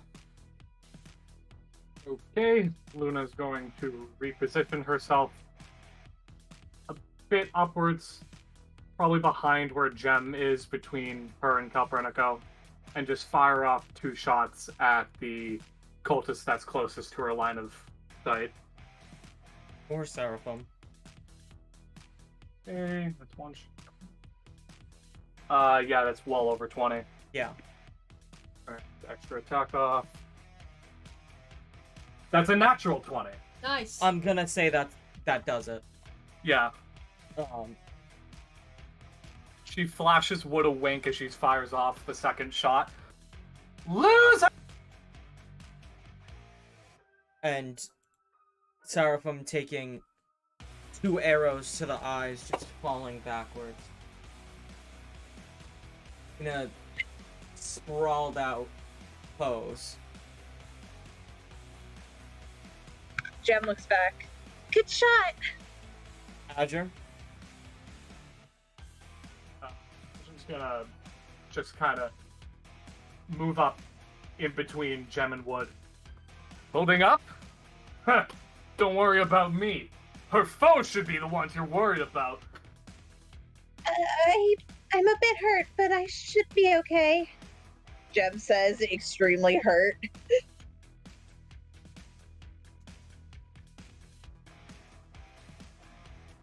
That's it. Just Okay. holding action. Ezekiel is retching. Calpurnico looks proudly and pats Luna on the shoulder. Great shot. You haven't seen anything yet. Suppose we won't have to do much more now. The retching will take care of them. Marwam, retching, thick, Praxis, taking 2 shots that miss. And as they go sailing into the sea,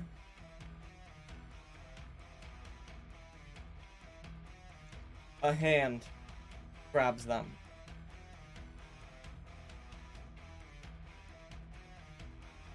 And drops them.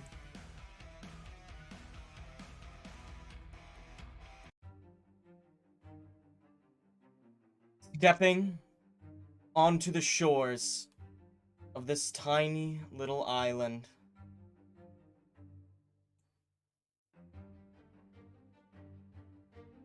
Excuse me. Fucking.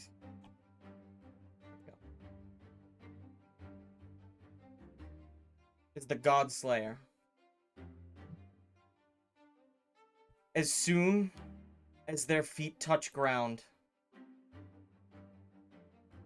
the entire sand on this beach turns black.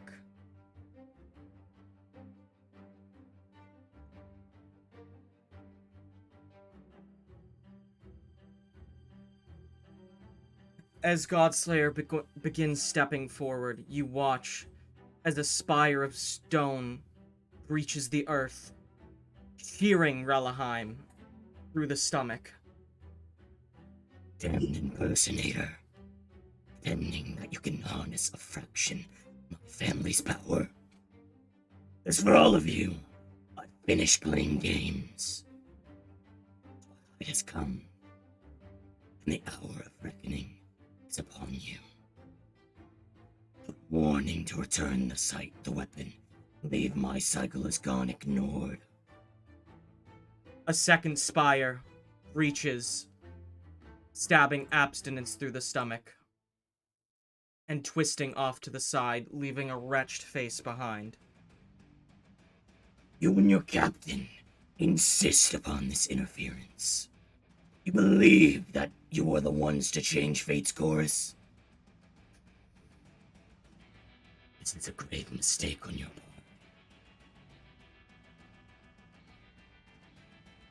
Godslayer steps ever forward.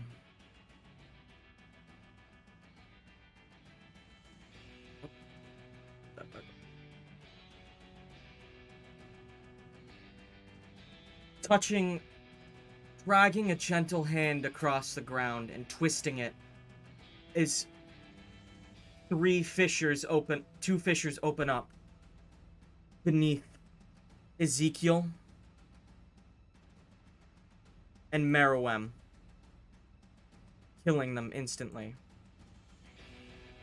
Godslayer makes a turn towards Dalen. I grow sick of these foolish worshippers as well. And they all found a place beneath the dirt. Touches a hand to the ground, opening up a 6-foot deep hole and shoving the living captain beneath it, closing it. I gave you all a choice to run. This time, I'll not be as merciful. Stepping past them and launching the Phantom Fuselage at Azure and Luna, knocking them both down. Calpurnico, at this point, rushes forward, pushing Wood back. You think that I, the Grand Mariner, one-time master of the seas and the skies, would bend at my knee and allow you to slay those who are innocent? You had best pray to whatever goddess you see fit for mercy from my indomitable might. Take shelter, young wielders. Do not let this deluded giant secure the weapons. And at this time, Calpurnico rushes forward with Cold Star and begins a deep fight with the Godslayer, providing you a few moments to plan. Okay. Everyone get over here! We need to run! We need to run right now! Baird's giving a look to Wood. Wood. Give me Paramecium. What? Give me Paramecium. No! I can protect Azure and Luna with enough time for them to get out of there. Wielders are replaceable. The weapons are not. Genevieve, take Cryactum and Paramecium with Praxis and go. We all need to go. What do you mean, just me and Praxis? We can fight them. No, you can't. I was there. You can't. Take Paramecium and Cryactum and go. Praxis, please! You got it. Hey, Lonsta, get over here! Praxis, we can't just leave them! We can't! Praxis grabs Gem, Paramecium. See you on the other side. It's been an honor, Praxis. And runs off with Genevieve. No! Azure and Luna are able to get to their feet with what is essentially clinging on to life at this point. So, this is it, huh? Well, you best not die on me, old friend. And Azure starts darting back. Remember what I said. We're going to have a talk when this is over. I'll see you there, Wood. And the two of them are, realistically speaking, clinging on to one another as they're making their flee from the battlefield.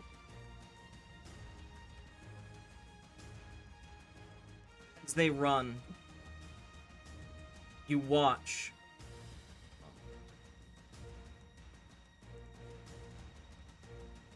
Yeah, I'll narrate it in 2 seconds once it's clean.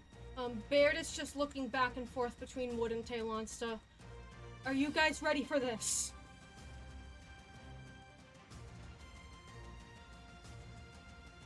Today, I end the repressive regime of the Godslayer and earn my place in history's sagas.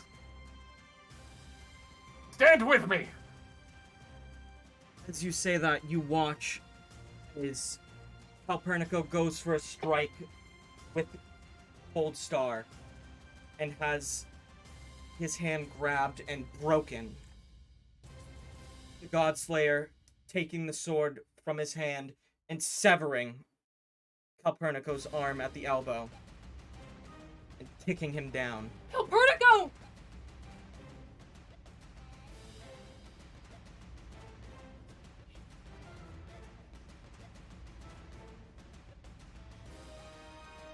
And it's Wood's turn.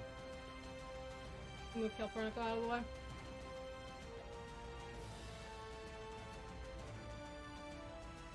Smite thee, Godslayer! These are for mine fallen allies! Wood rushes up a bit and starts firing off swipes from Raijin Tide for the ranged electrical attack. Yep.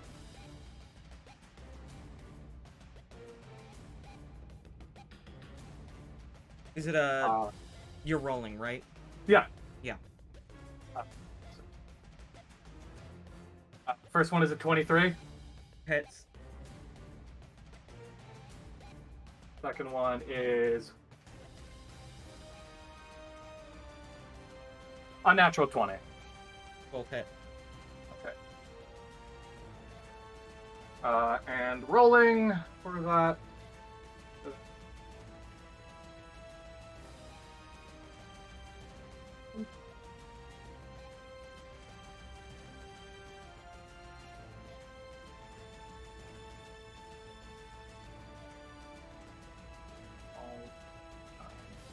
That's 21 points of damage.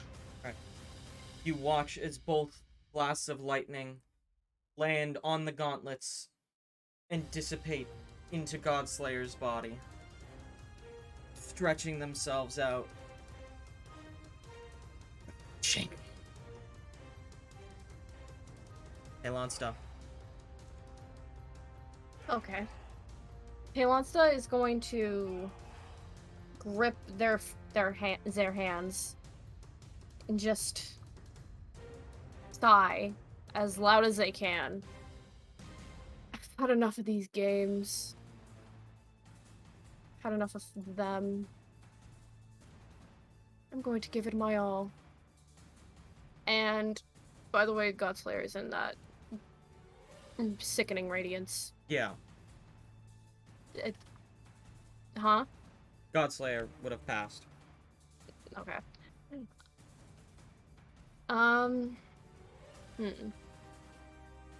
See what I can do.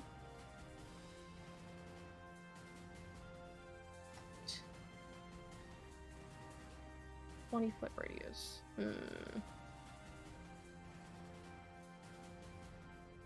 Please.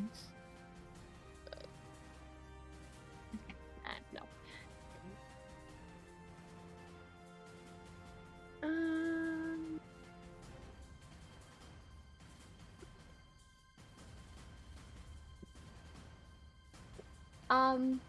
Taylonsta is going to use lightning bolt.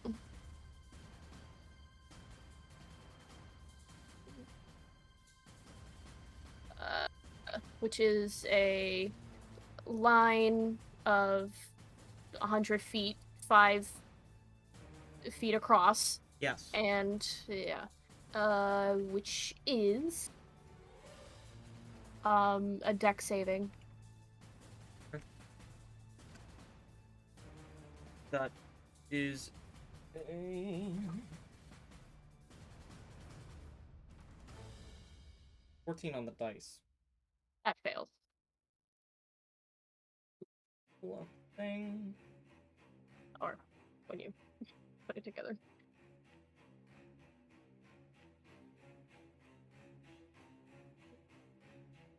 That is a 20-something. Whatever. They still take half, which is 10d6. Oh boy. 35, so half of 35. Right. Wait.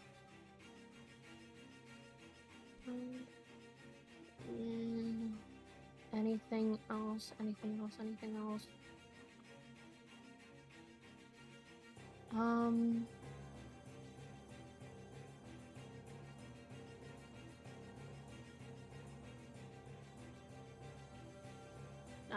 That'll be it.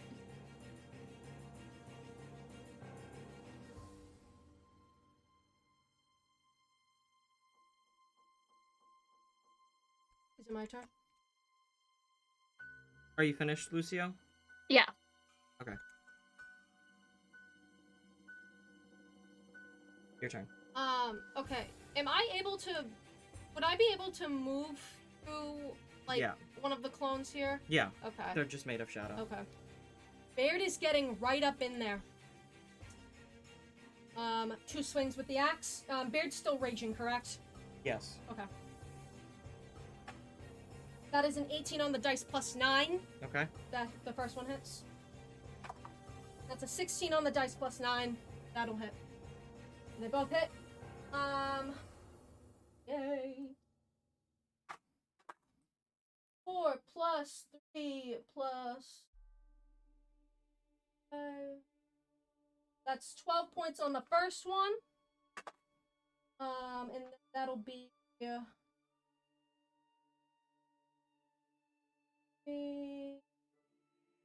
math.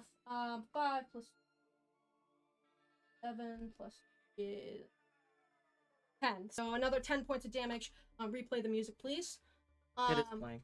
Oh, I can't even hear it. It's just quiet right now. And then Baird still gets that pushback, possibly, right? Or no? No? Okay. Still does a decent amount of damage as he just kind of flails with the axe. Make a dex check. Me? Yeah. Alright. I have danger sense. No, that doesn't work. Unless it does. No. That's a nat 1. The Godslayer grabs you by your shirt and just starts punching your face, beating it in. 4 attacks. Uh-huh.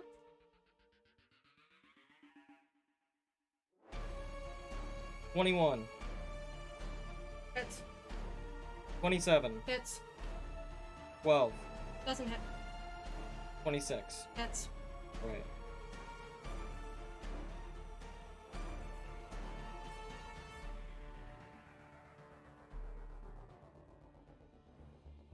For 42 points of damage. Oh my god. Baird is at 12 health. And Baird is just thrown 30 feet.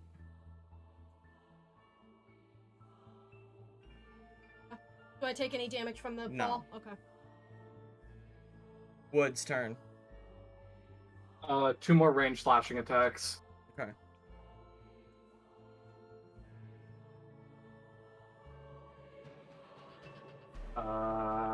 That is a...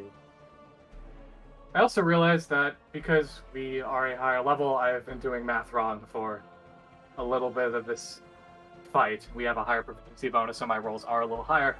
So that means this is an unnatural 20 on the first hit. Alright. Okay, and second one. Yeah, that's well over 20. Alright. Okay. Attacks. Boop.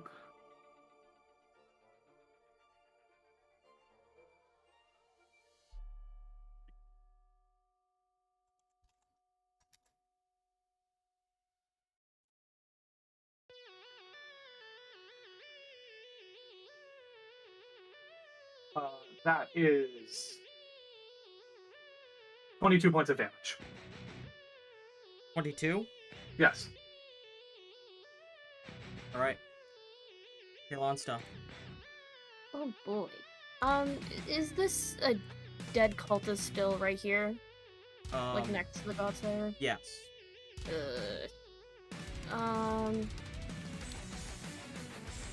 Do I have to? No, that cultist is in a fissure. Okay. Do I have to be in melee range to do the infallible god? Yes, it is a melee attack. Okay. So,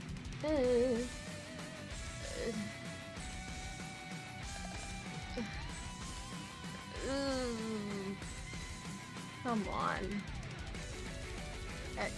Yeah. Oop. You're good. So, and am I still in total darkness since I'm shrouded? The shroud was over here. It doesn't move? No. Okay. That's fine then. So I'm going to use Infallible God, which is have all your clones make a melee attack with your equipped weapon, making up to 5 attacks, including yours. Yep. So, 5 hits. That's the first one is 25. Yes. Second one's a 11. That's not gonna hit. You have advantage from flank. Right. So the next one would be a 15. So that second one hits then.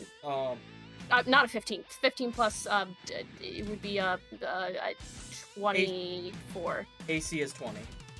Okay, AC is 20, so that's over. Third one hits a natural 20 on the fourth one. And then so all of these hit, including 1 crit. Yes. And that I've been doing Talonsta's hit wrong. It was supposed to be 5 D8. I've been doing 4 D8. Whoops. Okay. So, holy shit, how many dice is this? Do you want me to roll it for you? I have the calculator. I have a roller, a digital roller. Okay. So this I is recommend that. 25 D8. Yes. Oh my god. Let's go, Lucio! Shit.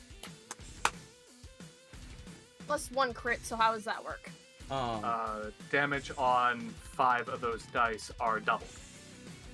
Can I just roll 5 more dice? Yeah. Yep.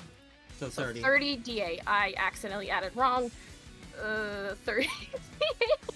Shit. Hell yeah. That is 130 damage. Let's go!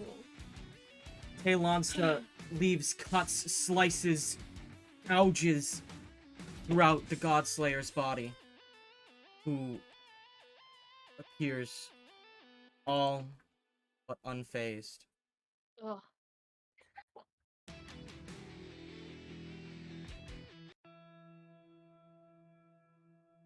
Third. Baird stays down. He's not weak enough to stand back up. I was gonna. Okay. Oh. Lucio had something for Talonsta. Talonsta was gonna say something. Okay, do it. That was my strongest attack. Why aren't you phased? What are you? More power. Stink filth. At this point, Godslayer grabs the real Talonsta and crushes you down on the ground. Ow. Down on the ground. Points to Neon. You think to wield this blade? It's like you believes to be able to wield a demonic weapon. It's got to make course through your blood, but it is not your right to wield. Taking a deep breath. Answer one question for me, Burrow. Have you writ the seal for the contract yet? No. What? What contract? It's a fucking weapon. So make you sign it in your blood! And they grab the hand with the blade and stab it into their own heart. As this happens, the entire island falls silent. A scream can be seen on the face of each clone of Talonsta.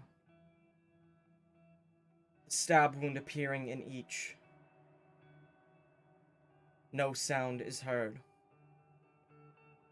You begin to hear as the air audibly rips and a void tears open within Talonsta's chest and begins to dematerialize them, shredding them apart. Once this is over, Godslayer stands and drops the blade.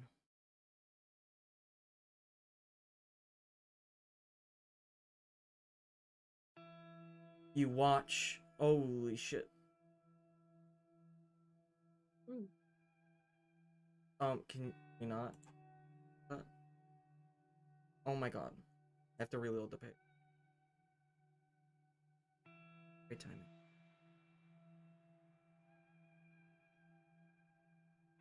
You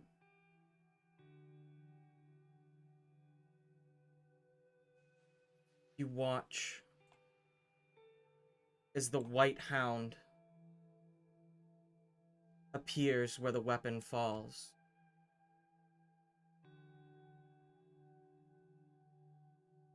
Can't show the fall. And touches the blade,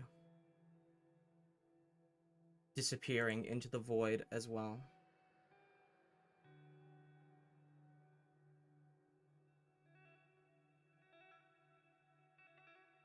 Godslayer looks at you, Wood. Do you wish to continue this fight, young Daijin? Charge me! Show me what the deep sea scion's worth truly is!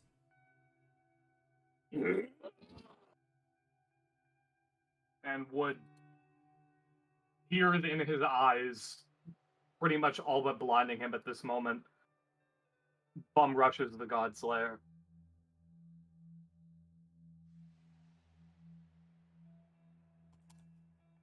As you charge, you feel as Rajan Tide pierces through the Godslayer's chest, dropping them before you. And turning down.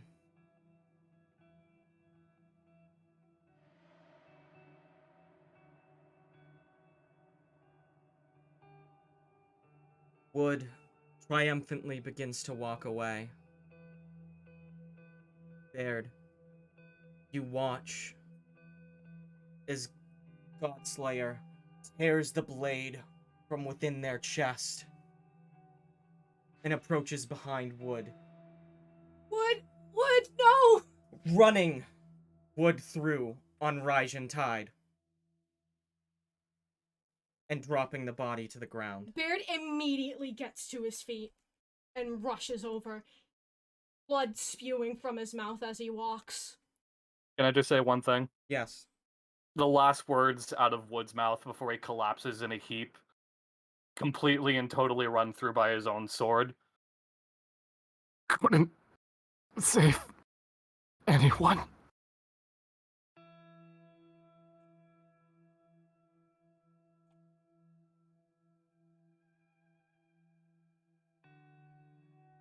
Baird steps between Godslayer and Wood. The Godslayer grabbing Baird by the ear and throwing him, ripping off a portion of his ear, tossing you back this way, and Godslayer approaches you.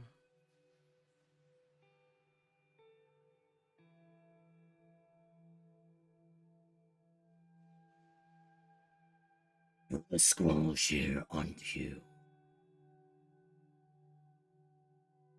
I remember your ancestor Cavian well. Specifically, the snapping of bones sounded when I broke them. Cavian was brave and pious, though just as foolish as both. In his honor, I'll grant you two things. First, the knowledge of who has ended your divine fate. I'm known by the name Sartorius. That's for the second gift. I shall bestow mercy and make this swift. Before Godslayer does anything, all Baird does is just bring up his hands and show his open palms to the sky, and that's it. As Sartorius brings both hands together in a meteoric slam, everything in Baird's vision goes black. And a rain of feathers falls on Baird. A gentle light engulfs under you. Alright, that's enough out of you! Forsaken relic like yourself might as well go dig a hole and die in it! Flourishing a scythe. Tell you what! I'll grant you two things. First, the knowledge that you're staring down the Reaper. As for the second gift, I shall bestow mercy on you. Allow you to leave before you face judgment.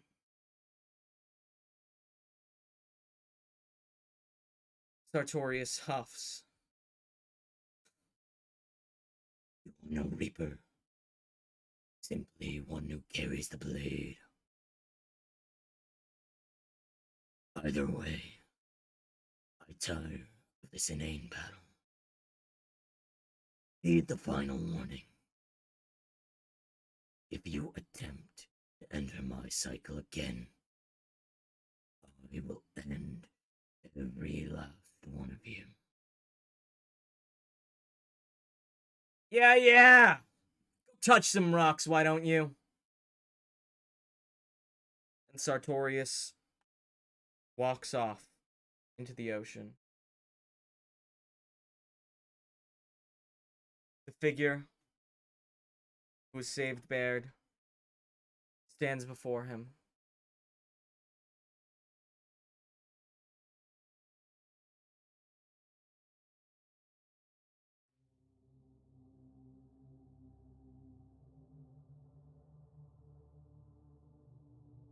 Baird is just, like, cringing and, like, curled up on the ground. He almost feels as if he did die, but just kind of sits there until he kind of curls a hand over his face and looks at the hooded figure, but he doesn't say anything. The figure heads over, starts tending to wood in Calpurnico, looks back at Baird. You seen it, haven't you, kid? White hound, some call it. Rumor has it that those with heavy destiny see it. Never seen for more than a second. Scrawling into some kind of grand manuscript. Yeah. I saw it too once. Just a kid. Bit younger than you. And my life changed. When it comes, there's almost a beautiful melody in the air. Personally, I call it Fate's Chorus, considering it demands to be heard. Song is almost deafening on days like these. Baird is starting to, like, crawl over to wood. The figure lays a gentle hand on Baird. Hey. Breathe deep, lover boy. Fate brought me here to you, and I should be able to save those who are left. Baird chokes a little on his own blood. Who are you? I'm the judge and the jury. Though tonight I'm not playing executioner. They also call me the Reaper, the Angel of Death, the Hand of Fate. But in reality, a man who's lost his way. And the figure unmasks, revealing a hyaenid with a blue eye. Steps over to Calpurnico. Damn fool. Always rush headlongs into things you shouldn't. At least you can match that ancestor you always spoke about. Figure heals Calpurnico's arm enough to stop the bleeding. And sits down next to Baird, who is currently cradling wood, and hands a blue bottle and a purple bottle. See, this is what I call Archon's Tears. Special potion that I brew that can heal most anything. With some exceptions, and nods over at Calpurnico. Drink some. Give your friends some, too. Baird takes it. He only gives himself the littlest drop, and he gives the entire rest of it to Wood. As he, feeds it to Wood, he shakily sets it down next to him, and he gives this person a look. It's as if he has 1,000 questions that he could ask, but he doesn't ask any of them. All he says is, "Thank you." He kind of looks over at where Kalonsta used to be. Suppose you can't do anything for them, right? Fortunately, no. They're gone. He grips Wood a bit tighter. He kind of nestles his face into Wood's shoulder for a second and brings his head up really quick. This is what history wanted. Right? Fate plays in weird ways. At least you lived. He's gonna be okay too, right? Yeah, give him a little bit. He'll be fine. Thank you. He kind of just holds him. It's not my business to know who you are, but I appreciate it a lot. He kind of eyes the weapon the person has.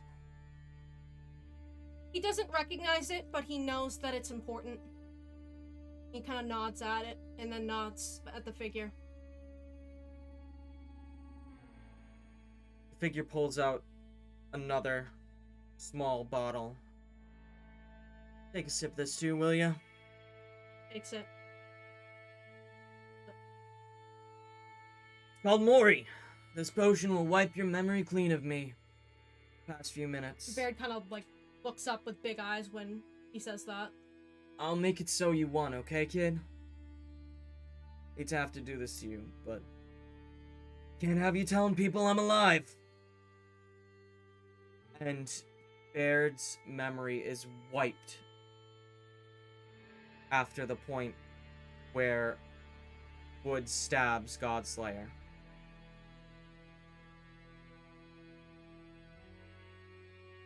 Baird just kind of falls unconscious, I guess. Falls asleep, rather. Still cradling Wood, as he does.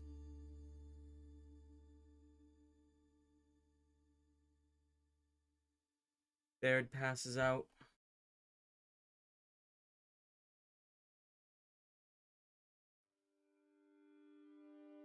After a while,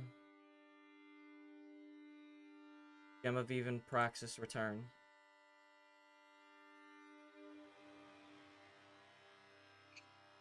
Baird? What? Trelonstock, Albertica! Are you there? Praxis runs up and sees everybody except for Taylonsta. Yeah. Where's Taylonsta? Where are they?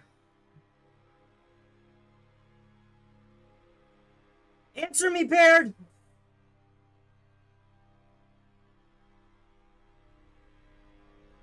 Where? Baird's asleep. You're awake now. Oh, I didn't Yeah. know that. Baird kind of wakes up and just kind of stares at Praxis, but doesn't know what to say. Where? I don't know.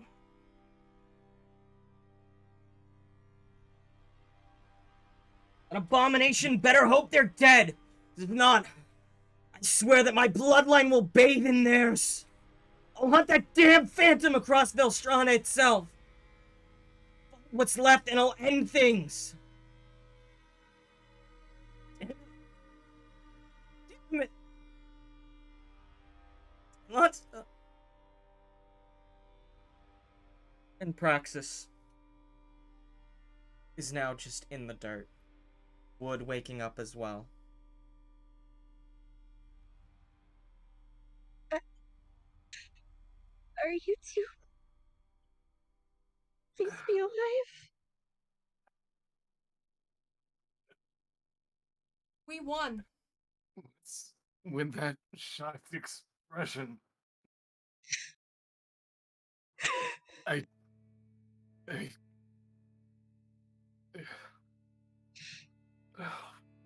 what happened? Jem falls to her knees and pulls Baird and Wood into a hug. You're alive. At least you two. I'm so sorry. I'm sorry I had to run. I'm sorry. I didn't want to. I'm sorry.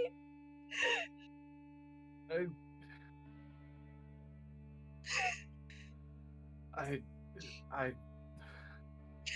Wood's eyes darting around, and you can see at this point that Luna and Azure are kind of making their way up over to where they are.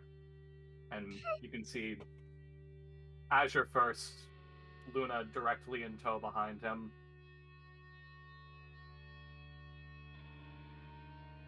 Well, someone was just a tad too legendary to die. Now, weren't they? We're still having that. Forget it. What's with that surprised look, everyone? slew the Godslayer with mine own blade, did I not? Huh. The sheer magnitude of my attack must have been too much for them to... And at this point, Wood's only at about a kneeling position. Baird? Ah, Where's Tailonsta? I don't know. I don't know! They're gone! What? They're gone! What do you mean they're... Say we're right here. And now, they're not!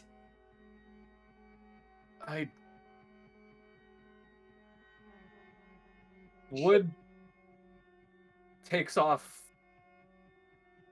his eye patch and looks over to where Tailonsta was. And for the first time, this is where Wood is seen just without the eye patch, without any facade or theatrical zeal. Second eye actually open, and Wood looks normal, almost. But he stares at the place where Tailonsta was for a good minute of silence. And then just starts ugly crying. Baird will come up next to him, put a hand on his shoulder, but also kind of falters, falls to the ground almost, and just kind of dry heaves almost, and starts slamming his fists into the sand. He tries to cry or scream or do something, but nothing comes out. He's just wailing in the sand. You can see him wince and put a hand up to the side of his face and realize that his ear is gone, and just kind of takes his hand off and just stares at the blood and just smears it all over the ground, smashing and hitting the ground as if to make Zem come back, but nothing works.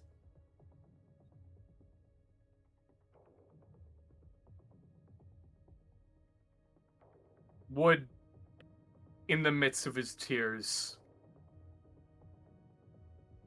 tries to say something, anything. The last thing he remembers is landing the killing blow on Godslayer.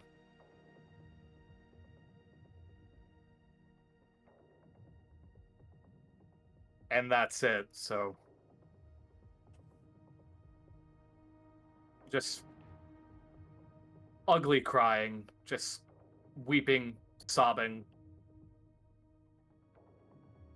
Azure and Luna try to console him, but he's probably sees that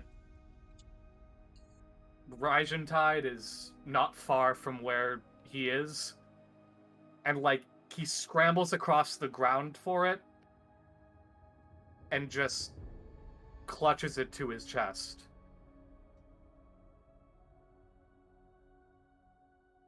They're gone.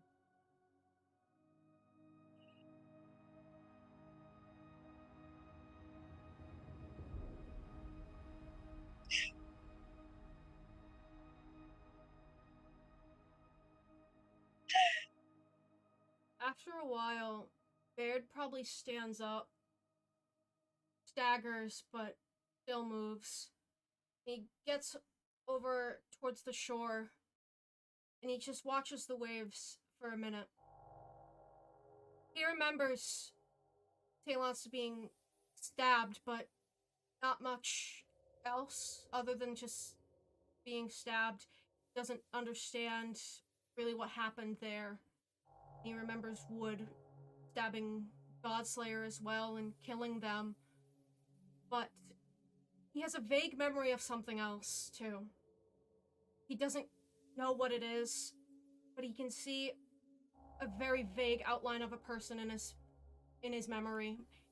He doesn't know what to make of it. He doesn't remember this person being there. He can just kind of see an outline of someone that's vaguely familiar, that seems like an angel, but he doesn't remember actually seeing them or what they looked like. He just stares into the waves, trying his best to recount what happened, as painful as it is, but he can't make any solid images in his mind. Kind of comes back for everyone. We have to tell Mathandi what happened.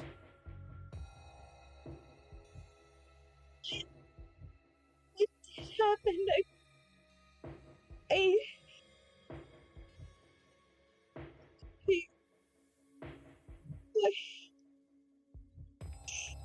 sorry. I should have been there for you all. I shouldn't have run. You would have died too.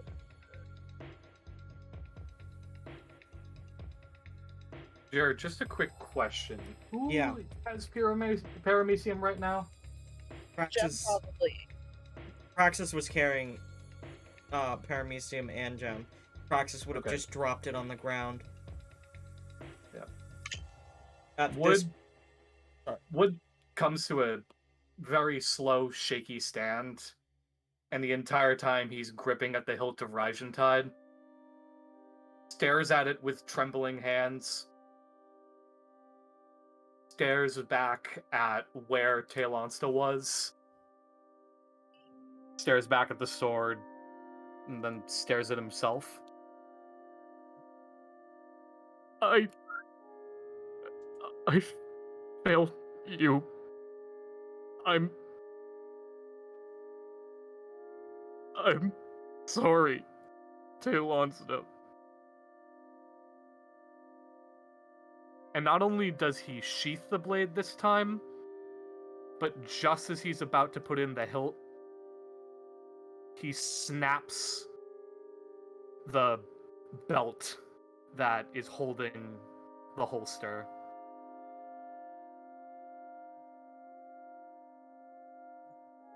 Hands Rajantide from probably where he is to Praxis, picks up paramecium, and in the midst of sobbing,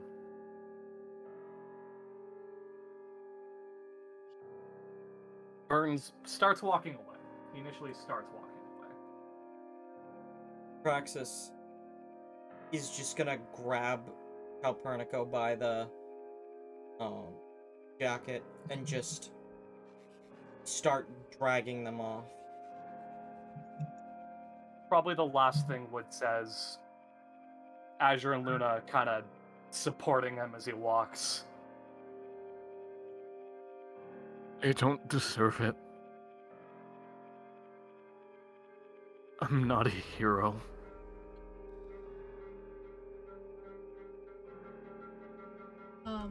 Baird is still kind of looking out to the ocean. He feels, in his... What he had on him was the jacket that he got for Ryland. And he takes it out and looks at it. And clearly, emblazoned in the back of the jacket is a large slash, drenched in blood. And he just kind of holds it shakily, stares at it. And he puts it on. He just kind of stares at the ocean. Jem walks over to Baird. I can help you get back to the boat. I can do that for you at least. And she offers an arm he takes it. Most of the damage that was dealt to him was on his face, but he still is kind of staggering just from shock. So he kind of falters a bit as he walks, but he walks with you back to the boat. She wraps an arm around him, just giving him support.